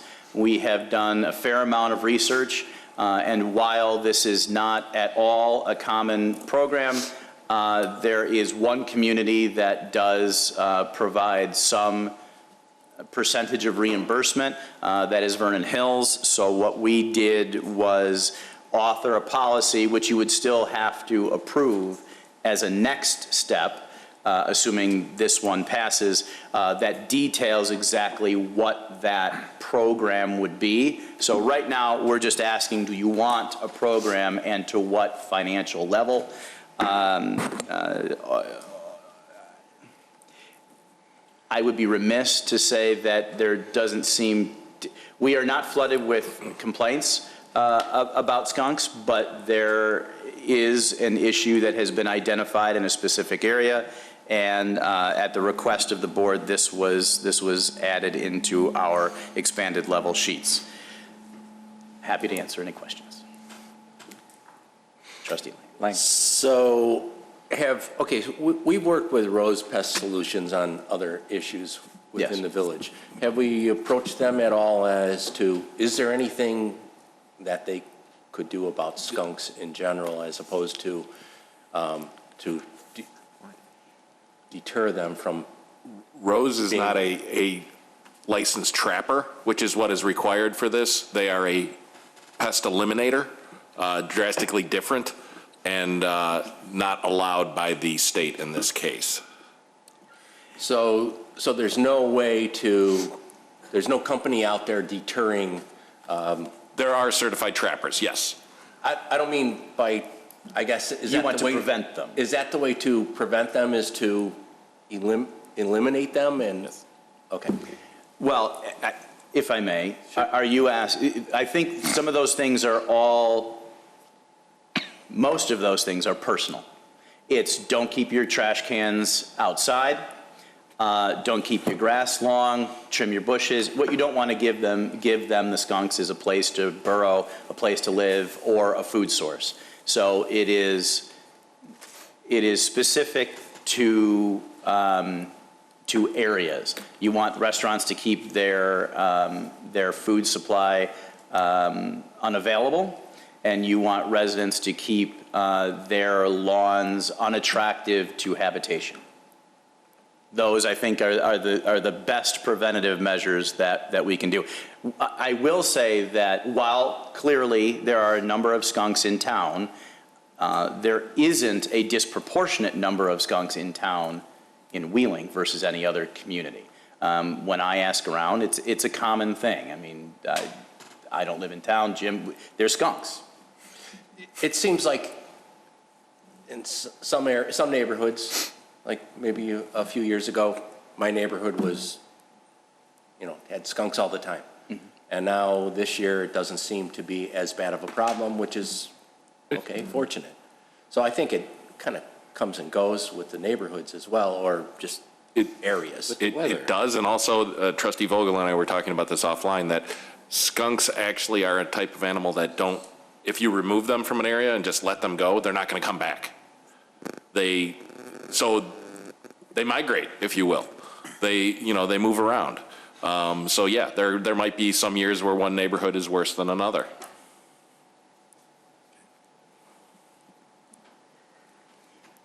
I don't think this is a huge amount of money to throw towards this, so I think it's good.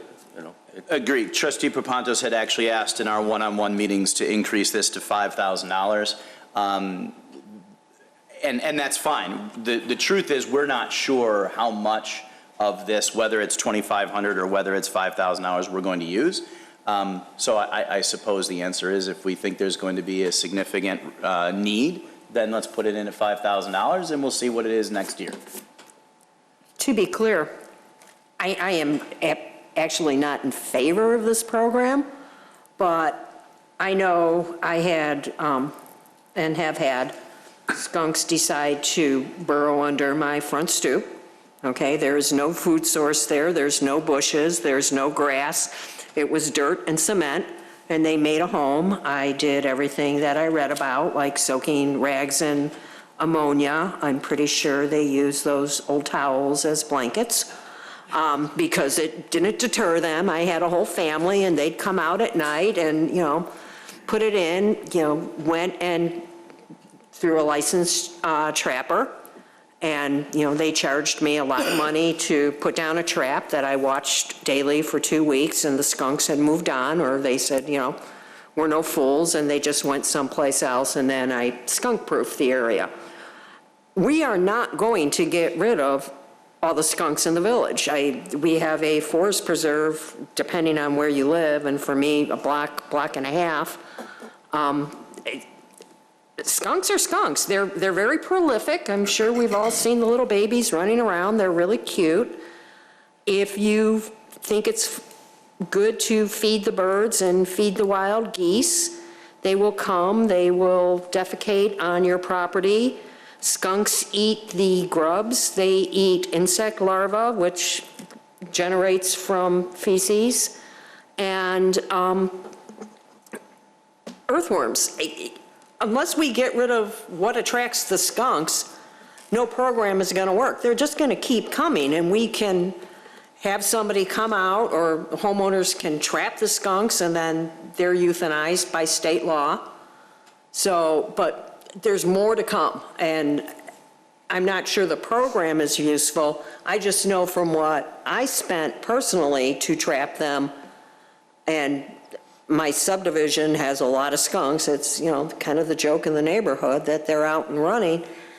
I don't think $2,500 is going to go far once the program gets started, but I don't think it's going to be useful in the long run. The skunks are always going to be here, and they're going to move from neighborhood to neighborhood. And certainly that's correct. And this program is simply meant to ease the burden on residents having to pay the cost of removing them from their yard. But you're right, skunks aren't going anywhere, and Director Clicker is itching to say something. I don't want to really get into the program details, but the program that would be presented if this is approved, the $2,500 would take care of 33 situations.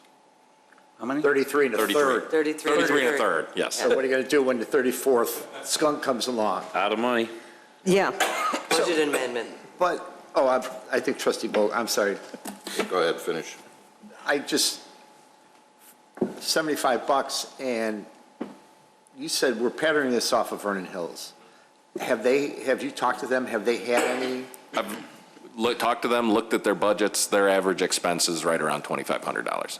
And have they had this used, the program utilized?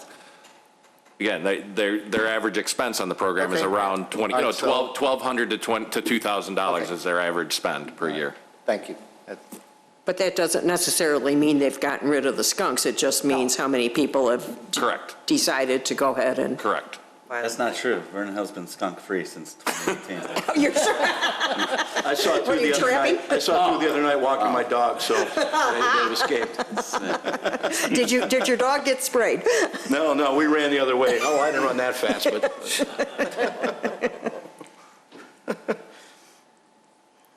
Are we ready to make a decision about? I just have one question, real quick. Sorry. If it's the professional opinion, that we're not going to get rid of them no matter what we do, and this is going to be an ongoing problem, would we be better off spending money on an educational pamphlet or something? And explain to the residents what to do to avoid it? We did in the last newsletter, the previous Right. newsletter, we did put a page in there about what to do, but that's. Apologies, most of the newsletters end up in the street from mail service. That's if you get it in your mail. Yeah.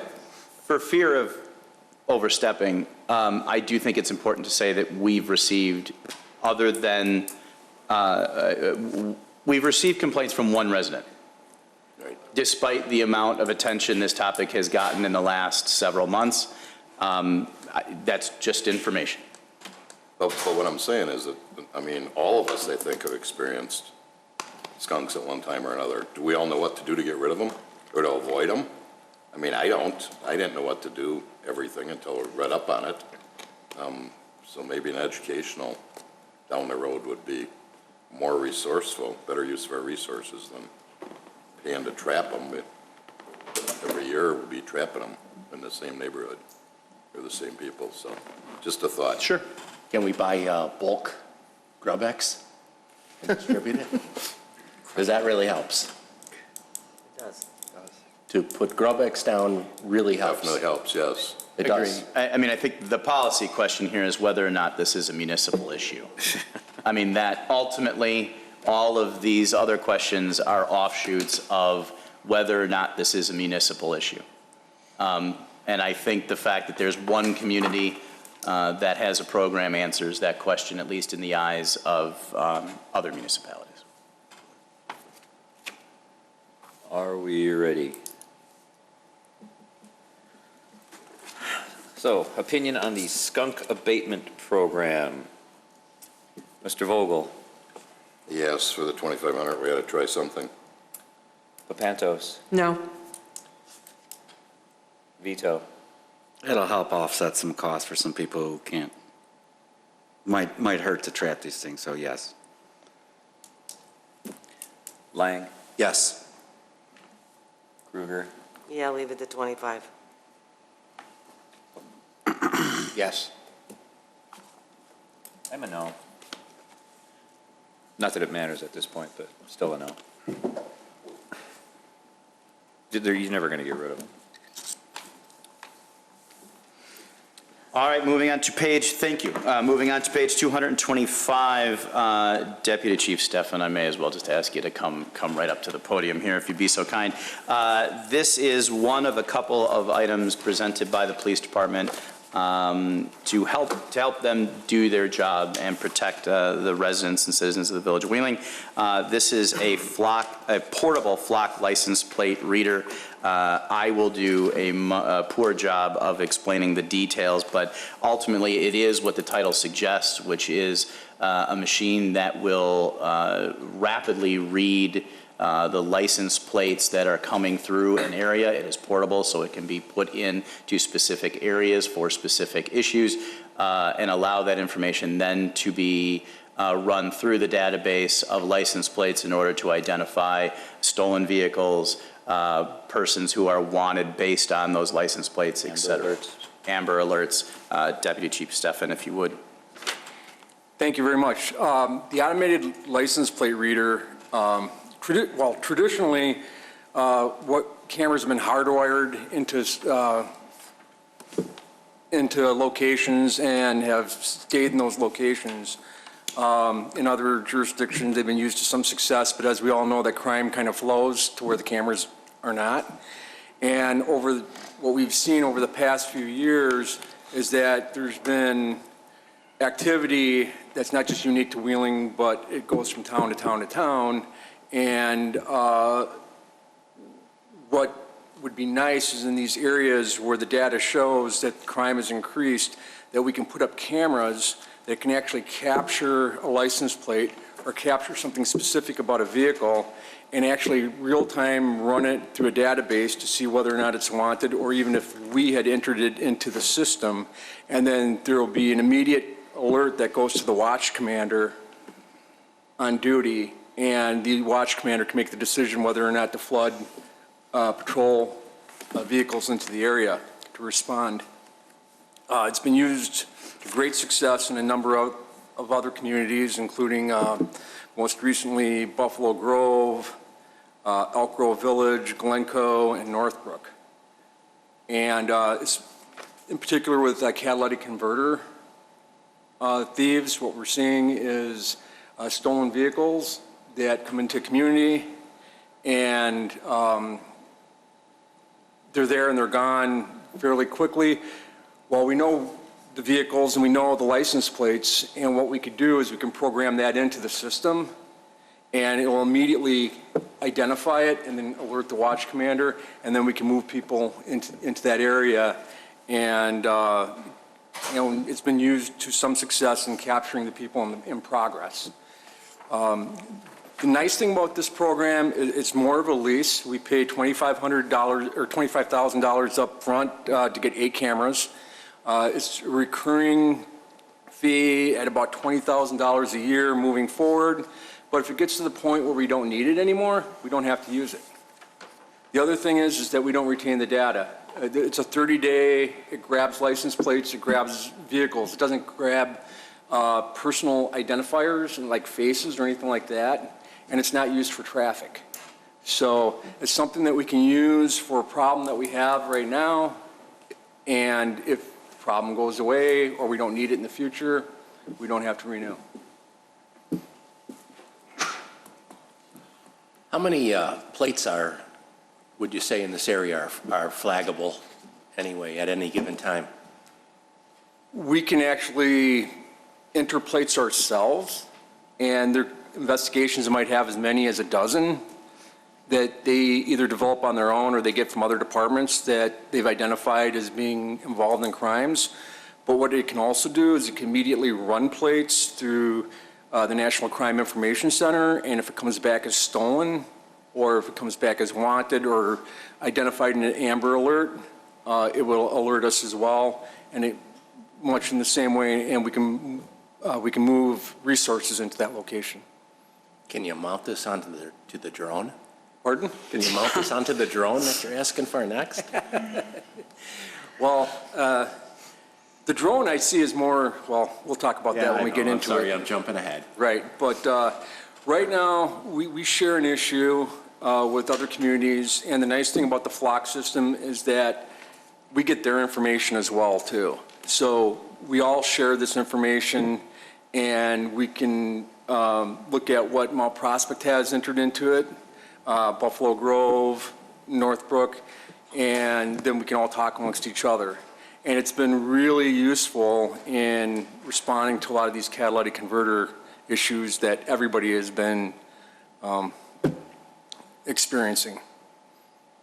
Are you limited to where you can install them? What's neat about this system is that it has a solar power pack, so we can put it on almost any type of village infrastructure, or we get permission from a private.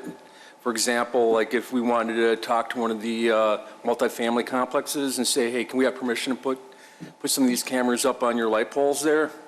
And they give us permission, we can pretty much move them around at will. Great, thank you. What is the life of these cameras? And does the $2,500 annual recurring cost, I assume that includes the maintenance? $20,000 recurring cost includes maintenance. We don't own the cameras. If something happens with them, they come out and they fix them. We don't pay for it. It's basically like a lease. And if they upgrade them, they will come out and upgrade the system. And is 8 enough? Right now, I think that's a good starting point. Thank you. That was a TV show, wasn't it? Yeah, isn't it? Was everybody making the same 8 is enough joke in their head? Okay, just checking. Those of us of a certain age are. That's right. Yeah. 8 isn't. One other question, when, like red light cameras or speed enforcement cameras, there's postings. Are these posted, the cameras, or people would never even know that they're there? Ideally, people will never know they're there unless we want to put that up and make that kind of notice. Tactically, there might be a time to put up a sign that says surveillance in the area, not telling them where exactly it is. However, right now, I think we are looking to use data to identify areas where we can best deploy these cameras and move them into that area. And then when we resolve the problem, we just pull them out. And just to be clear, these are not speed cameras. They're not going to tell you that I was going a little too fast down Milwaukee Avenue. They have nothing to do with Perhaps. traffic enforcement, and they also do not capture personal identifiers such as faces or people's information. Great, thank you. And they're small. They're very small. It looks like a Ring doorbell. The unit itself, it looks like about the size of a Ring doorbell, then there's a little solar panel that goes with it, but it's very innocuous. Are we ready? In case you guys hadn't figured it out, I am trying to mix this up. So, Trustee Lang? Yes. Trustee Vito? Yes. Lepantos? Yes. Kruger? Yes. Rufato? Yes. Vogel? Yes. And I am also a yes. Thank you. Moving on then to page 226, a topic that you've probably all heard about, as it is quite popular nowadays, is the unmanned aerial vehicle, or a drone, used by the police department. And there are many nuances as to what law enforcement can and cannot use a drone for.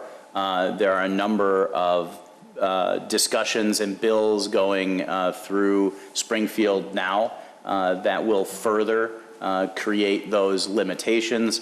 And I asked the chief and deputy chief to give just a brief description of what it is, what it can be used for, and the distinction between when we can and where we can, and when and where we cannot use a drone. Thank you. Before I go into that, I just want to point out that when we first entered into talks about entertaining the possibility of obtaining a drone, I called the fire chief, because this is not just a police type of issue. You can utilize a drone for fire safety. Also, they could hover over a fire scene and actually identify in the house where a fire is located. We can use it for search and rescue.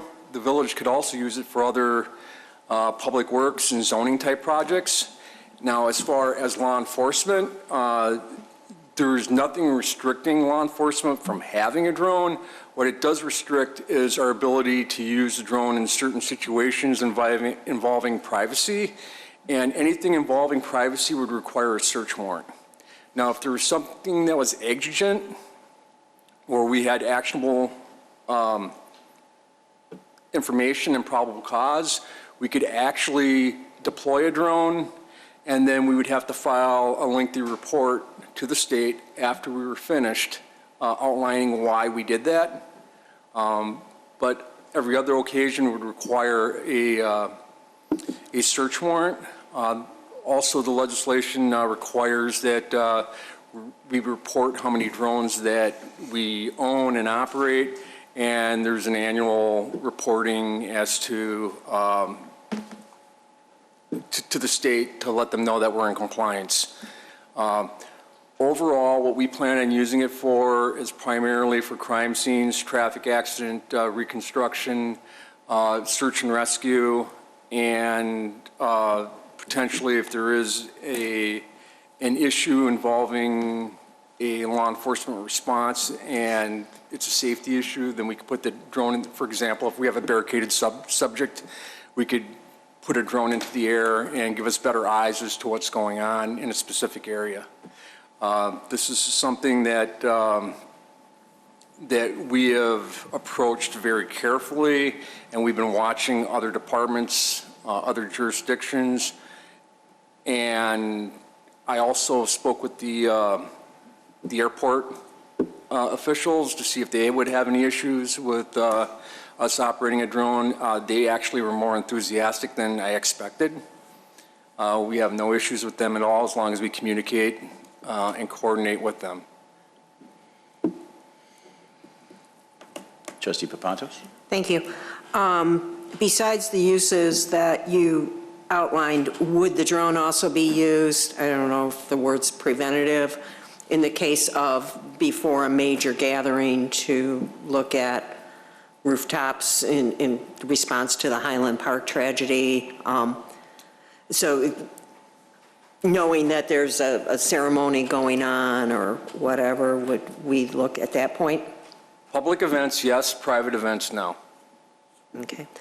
And what would your estimate be as to how often the drone would be used? Would it be weekly, unable to tell, daily, monthly? I would think that it would be deployed several times a month because we have that many major crashes a month.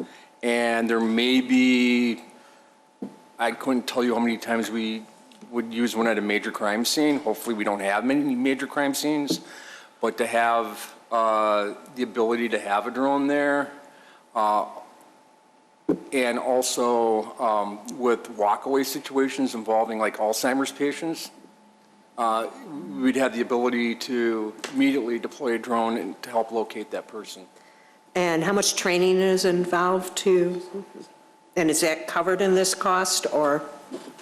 The training is actually relatively minimal. There's some upfront training. They have to, our operators would have to be certified through the Federal Avionics Association, and they have to be licensed. I believe it's like a $1,500 upfront cost for the training, and then there's a licensing fee, but then the license is renewed like every 2 years, and you don't have to pay anything further as far as recurring training. And we actually already have an officer that is trained and licensed and works with the major case assistance team in operating their drone. So we have somebody. We have somebody on staff already trained.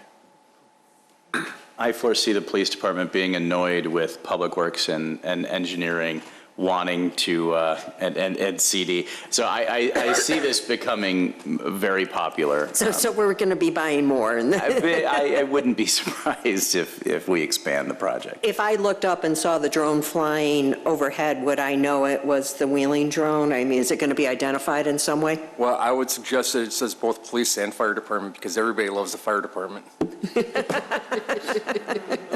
Just don't let the fire department fly it. That's my experience. So would it be identifiable? Yes. So we'd know that? Yes. Thank you. Yeah. So why do you guys need it to do accident reconstruction? I mean, how often are you actually doing a full reconstruction report of an accident? We have had several major crashes on Lake Cook Road, on Milwaukee, and on Palatine that required a lot of activity and to shut down traffic for an extended period of time. Having a drone to be able to capture it immediately from an overhead perspective would be very helpful. In what sense? So how would it make the reconstruction better? Like what can you glean from it? It would lock in exactly where the vehicles are located and allow us to clear up the scene faster. Okay, so it would open traffic faster and get the reconstruction done quicker. Absolutely. And in terms of like Public Works and all that, I mean, how's that all going to work? It seems like they would probably be using it more. So it seems a weird ask from the person that's probably going to be using it less, what I'm gleaning. Well, I think it's a matter of priority. I think public safety is the priority. It's a nice to have for Public Works and Community Development. And the way it would work is they would request an officer to assist. And as much as it may be helpful, 100% of the time, I think we will use discretion as to how often we are asking for assistance and taking a police officer's time to fly the thing. If I could add to that, Trustee Vito, the officer that's currently trained now is in the traffic division, who is basically Monday to Friday business hour type person when he's here.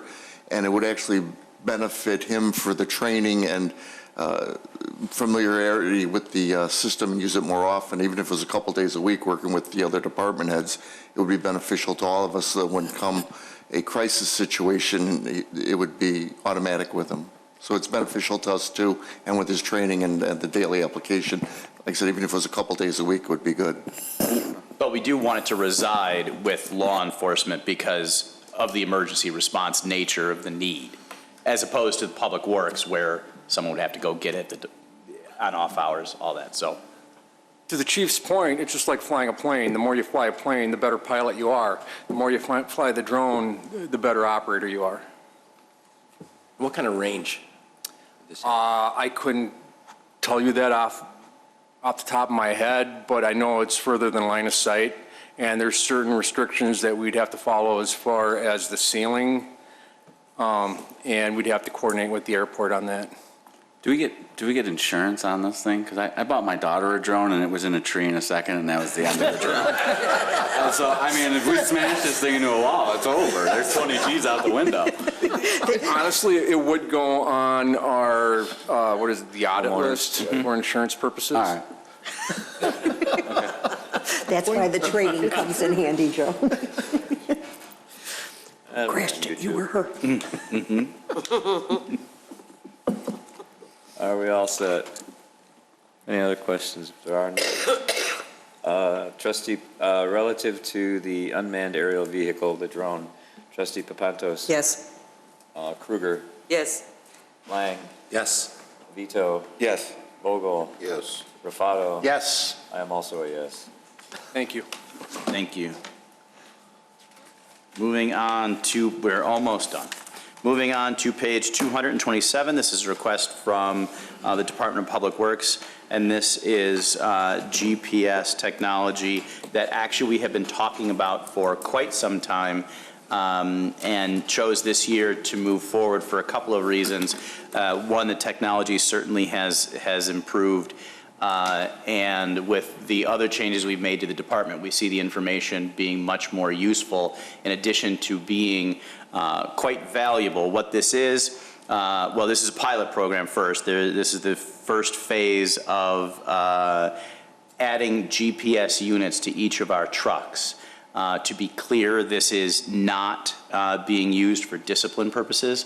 This is meant specifically for all the positives.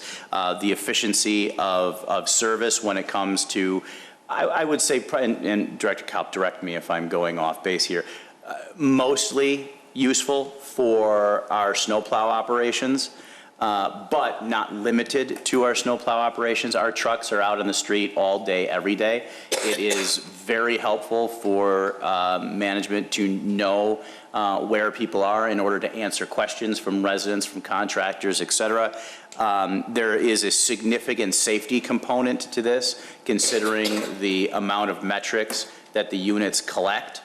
And as we talked earlier about insurance rates going up, I think this is a large component of us getting ahead of any potential accidents by being able to measure the way our fleet is driven and make changes ahead of a potential accident in the future. Director Kalp, is there anything I missed there? No, I think you summarized the program well.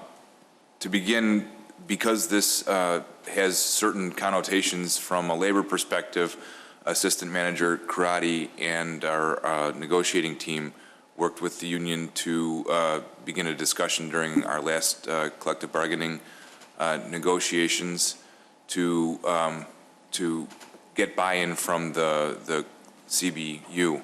That included letting them know what the purpose of the program was, and as Manager Sfondilis mentioned, it's never going to be used as a primary support of discipline. It would be corroborating evidence for a concern, but primarily it's for improving efficiencies, gathering data, and the use of our equipment, and then to also be able to corroborate what our employees come back and let us know if there is a concern. A lot of times we'll get a complaint from a resident regarding a lack of a service or an incomplete service, and this technology will allow us to determine the facts bearing on the matter.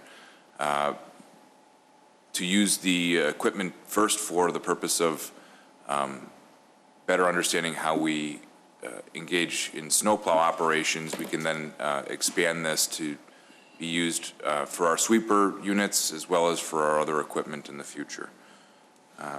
And then beyond that, I'm happy to answer any questions you may have. All right. Nobody, nothing? Okay. Then the consensus of the board, Trustee Rufato? Yes. Vogel? Yes. Papantos? Yes. Kruger? Yes. Lang, Yes. Vito, Yes. I'm also a yes. Excellent, thank you. Our final expanded level sheet is on page 228.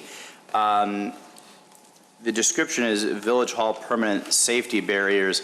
The reason that this is pink is not because I don't support it. I do. I actually think this is an excellent idea and hope that you do approve it. It's simply because it was a policy question that is in the category of items that had been brought to the board before.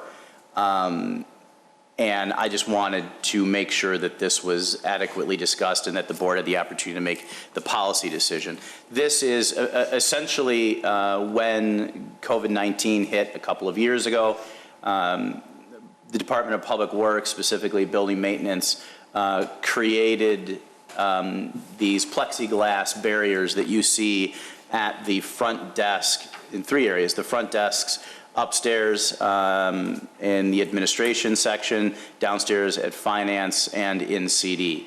And when we were discussing the budget, the 2 department heads, one from finance and one from CD, approached me and said there is some requests from the employees that sit at those desks to keep those barriers up, even though we pulled back on all the other restrictions related to COVID-19. And that makes sense. And what I said was, well, if we're going to do that, then I would like to make them look like they belong in the building. So effectively, this is the result of Director Kaup reaching out to the architect who built this building and saying, all right, come in and design something that looks like it was meant to be here. This is not bulletproof glass. It's not plexiglass either, but it is a permanent barrier that will keep direct contact from the public to staff at those 3 locations. Did I miss anything, gentlemen? Questions or comments? I mean, this is a virus stopping barrier, not a gun attacking stopping barrier. I mean, if they're threatened physically, That's with correct. a real physical violence, not a fake fear of some virus or something, that I'm not going to any longer let an irrational fear of this thing dictate anything I did. I never did in the first place, but regardless, I mean, if this is a safety thing for their physical safety that they need, and we feel there's a threat, I might be on board. Physical meaning violence from another human being, not from a pathogen. The answer is yes, with the caveat that as long as it's not a bullet fired from a gun, the answer is yes. Okay. Yeah, Direct that's how I was going to clicker reiterate on that, is we've seen, again, before the pandemic, I was 100% with you. This is not a virus thing to me. I have seen the differences on how people react and interact lately, and I'm the one who started this. I came and I said, I don't want those barriers down. The way I see people interacting and coming to the counter now, I just want something so that they realize that they are separate from where they don't have a right to a cost or to interact with my employees in a way that makes them feel threatened. And this would just be that indicator that they're different, they're not different, they're separate from you, and they have a role to do, and they will provide that role to you, but you don't have a right to threaten them and make them feel uncomfortable. They're getting a lot of threats? I wouldn't say threats, but there are times when they feel uncomfortable with people. We had just on Friday, we had a gentleman who was at the counter who, because of a language difficulty, was getting very loud and very boisterous and making people feel rather uncomfortable. So this would prevent somebody from reaching across the counter and trying to grab them or? Correct. Hopping across the counter, because you got locked doors, but you I'm can not easily worried hop that counter. Yeah, I'm not worried about a gun threat. I'm not worried about that, but this is just a physical separation so that people cannot make my employees feel threatened. And how does staff from CD and finance, would they be okay with this? I think so. I could tell you from the administration side, 100%. There was excitement. They shared what Director Clicker said, and please don't take the barrier down. And it really is, I'm sure some of it has to do with just breathing people's.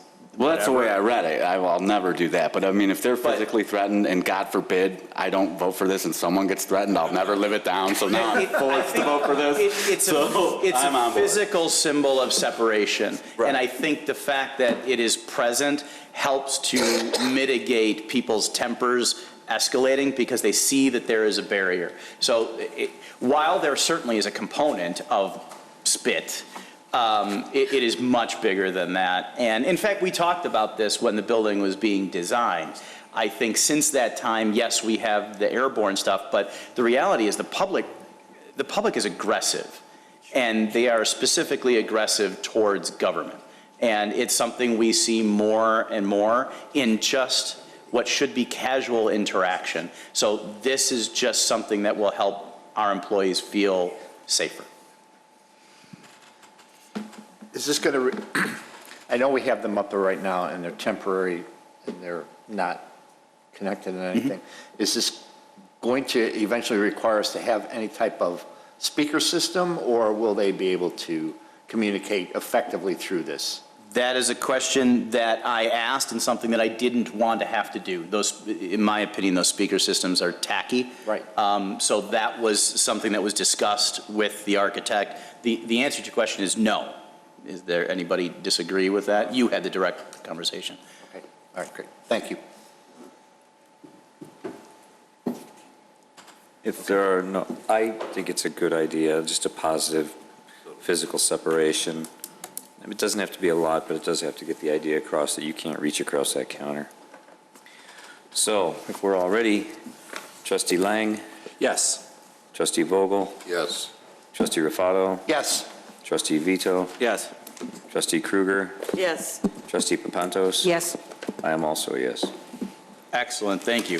So what that will do when the budget is presented to the board on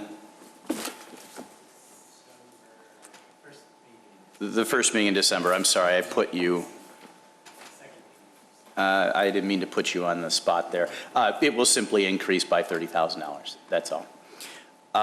Okay, then the final section of our discussion today are three items that came up since the budget was authored.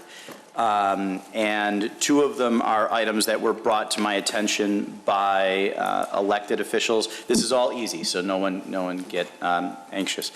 The first, Trustee Papantos had asked a question in that because we are no longer hosting an employee appreciation party, which included our appreciation for our volunteer commissioners, what are we doing for our commissioners? Have we thought about anything for those people who are not already compensated, meaning the only group that entails is CEA, who are compensated financially for their work. So the suggestion is, and the question is, would we like to incorporate into the budget a gift certificate, and we'll figure out how to do that and to where, for each of the commissioners of the Village of Wheeling. It makes sense to me that that number would probably be $100 because I'm not sure how anybody goes to dinner on anything less than that. So the question I'm asking is twofold. One, do we want to provide some gift card thank you to our commissioners? And two, do you think that should be with the value of $100 per commissioner?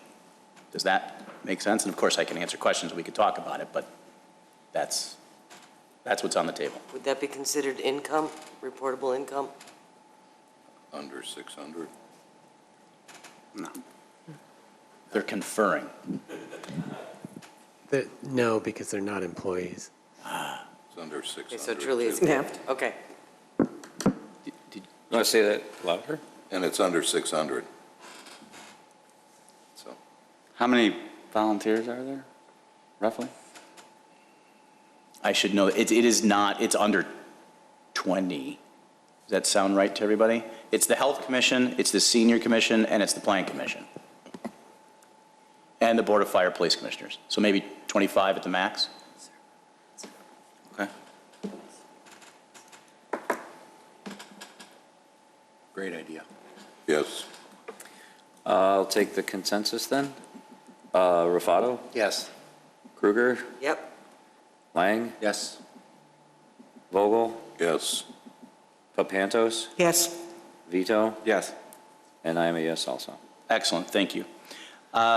Second of three, Trustee Lang had approached me about a month ago and had a suggestion that the village participate in sponsoring some of the community events beyond the charitable ones that we currently have line itemed in the budget on page 49. More specifically, the idea is, and page 49 are just the charities. This idea is we have some developments that are going out of their way to create opportunities for the community to participate, but also to participate in an entertainment activity, but also then support our businesses because those folks are now there and available to shop, to eat, whatever it may be. For example, but this is not specifically for that reason, the concerts on Thursday night at the Town Center development. And when we discussed this, I thought the best way to present this is, and the question is, would you like me to write a policy for this? To create a program that I guess we would call a development event sponsorship program, where this is intended, should you agree, to support development programs, meaning it is for a collection, a group. It is not for one business or one individual entity to receive sponsorship money for their event, but rather, in this example, like Town Center, it is a group development of businesses who have come together to put on an event, or events in this case,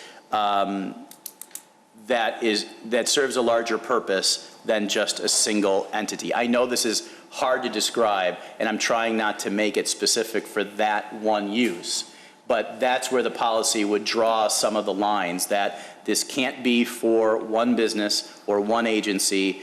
It should be in a TIF district. It would be for a multi-tenant retail development. And the suggestion is that we put in $10,000 for this program. I hope that the policy will articulate it a little bit better, but I wanted to make sure that this is something that the board wanted to do officially before moving on to authoring a policy. So I hope I've described it accurately. And in the case of perfect example with the Town Center is that when that was all being developed, this board had hoped that there was a gathering place like that people would go. And if you've gone there on Thursday nights, which a lot of people do throughout the summer, it's amazing how the place just lights up. And it's not that way on a Wednesday, because if you don't give people a reason to go somewhere, they're not going to go. So Thursday nights are, it's a great community event because it draws in a lot of people from all of our community there. And it would be nice if some of the other, if it spread out to other nights as well, and someone else took advantage of this if they meet the criteria. But this is, perfect start. And this is what we asked for. So like a group of vendors on Restaurant Row could get together and have events? Well, like in theory, in theory, the answer would be yes. So yes, if someone organized it, say in the parking lot of the Westin, then the answer would be yes. It would be a group of businesses that are benefiting from this, not just one business or one agency. So 500 couldn't have a band on the breezeway on top? That would be a development, but it has to be open, right? Correct. The Weston, there has been some preliminary discussions. We've heard that some of the especially the new tenants coming into the Weston or new owners coming into the Weston area of a potential of a farmer's market or whatever the case may be. So there are discussions of events that could be applicable for this. And that's an excellent additional example. Excuse me, Manager Spondilis, you mentioned TIF, so this would, any monies going to developers, it would have to be within a TIF district? And would these funds come from TIF funds then? That's my recommendation for the policy, yes. And there'd be an application process? Yes. We would create the guidelines, yes. Got it.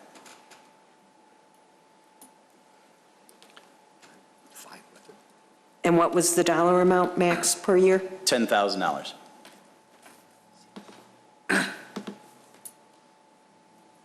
Everybody ready? I don't see anybody saying no. Trustee Vito? Yes. Trustee Papantos? Yes. Trustee Vogel? Yes. Trustee Lang? Yes. Trustee Kruger? Yes. Trustee Rufato? Yes. Thought I missed somebody. No, I got everybody. And I am, yes. Thank you. So the next step then is staff will put together a policy for the board to adopt. So that way you've got the language all written and you understand it and it's formalized. Okay, the last one, save the best for last, as it were. As you know, several years ago, we designed and eventually installed brand-new village entrance signs, the giant wheels, which we've gotten many compliments on. It turns out that we have an extra one, not because we didn't know how to count to 12, but because we can't get the land that we wanted to from the landowner at the gas station, formerly Buc-ee's, now Casey's. And we have been sitting on that and having those conversations as the Lake Cook Road project was progressing. In the end, there's simply no room at this point, and it is a land question with the landowner, and we seem to be at odds. We have an extra sign is the point. There was a suggestion, and then Steve Robles put together a photo of using that sign in front of Village Hall. I'm sure you've heard that people still can't find Village Hall, even when they're in front of it, which surprises me, but okay. So Steve did a rendering where he put the wheel is to scale. Is that correct, Ross? The wheel is to scale. So our thought was, well, let's utilize it. We have it. Let's put it in here. Frankly, I think it'll look pretty cool. And the question is simply, does the board think this is a good idea? Wouldn't it be easier to find if it was out by the reader side? We can't more put it beautiful and exciting. We can't do that because we have an agreement with the Park District to keep that signage campus-based and not specific to the municipal Village of Wheeling. What if we just took off Village of? Oh, never mind. So and Dan or Ross, correct me if I'm wrong, the installation costs are nominal. This is not really a finance question. I just had your attention and thought I would ask the question before one day you show up and there's a giant wheel in front of the building. So really, that's all this is. Do you like it, is the question. Yeah. Comments? I figured you could just do this without our permission. That's why, like I said, I've got your attention, and I figured that we're here. Yeah, looks fine. You know. Trustee Vito? Yes. Yeah. Trustee Papantos? Yes. Vogel? Yes.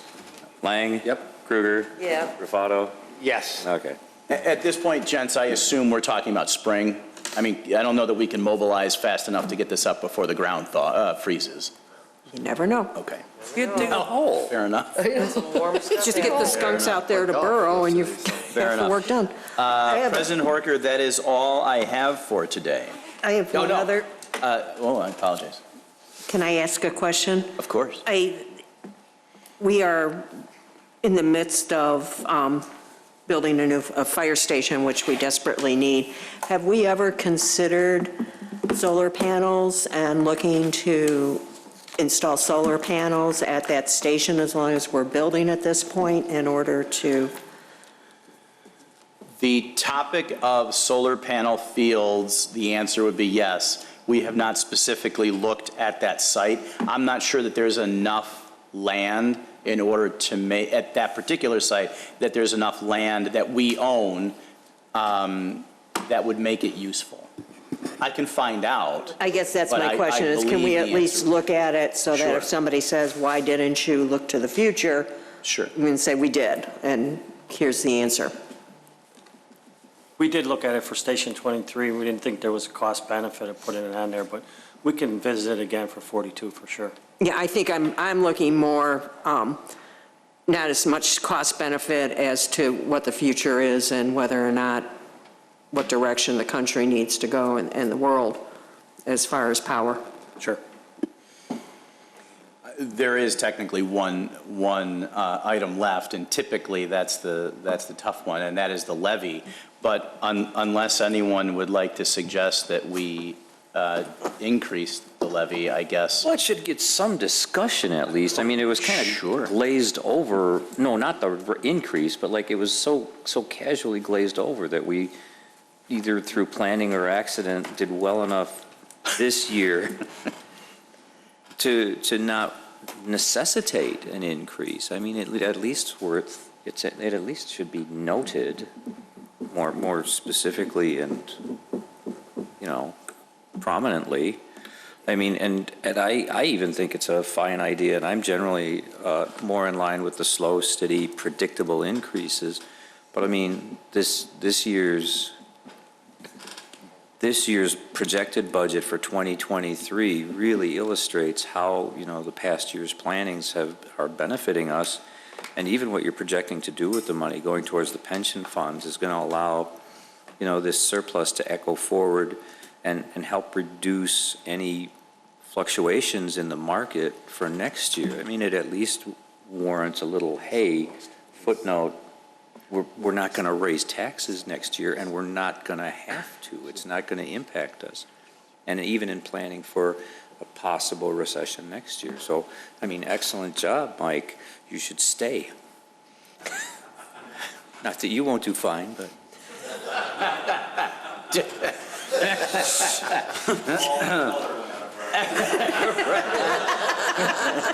Let me loosen his tie. Anyway. He's got to go through that program. Right. Leadership. Anyway, that's, unless If he anybody made else the has- list. Right. It should be noted that we are talking about how much of a property tax levy increase?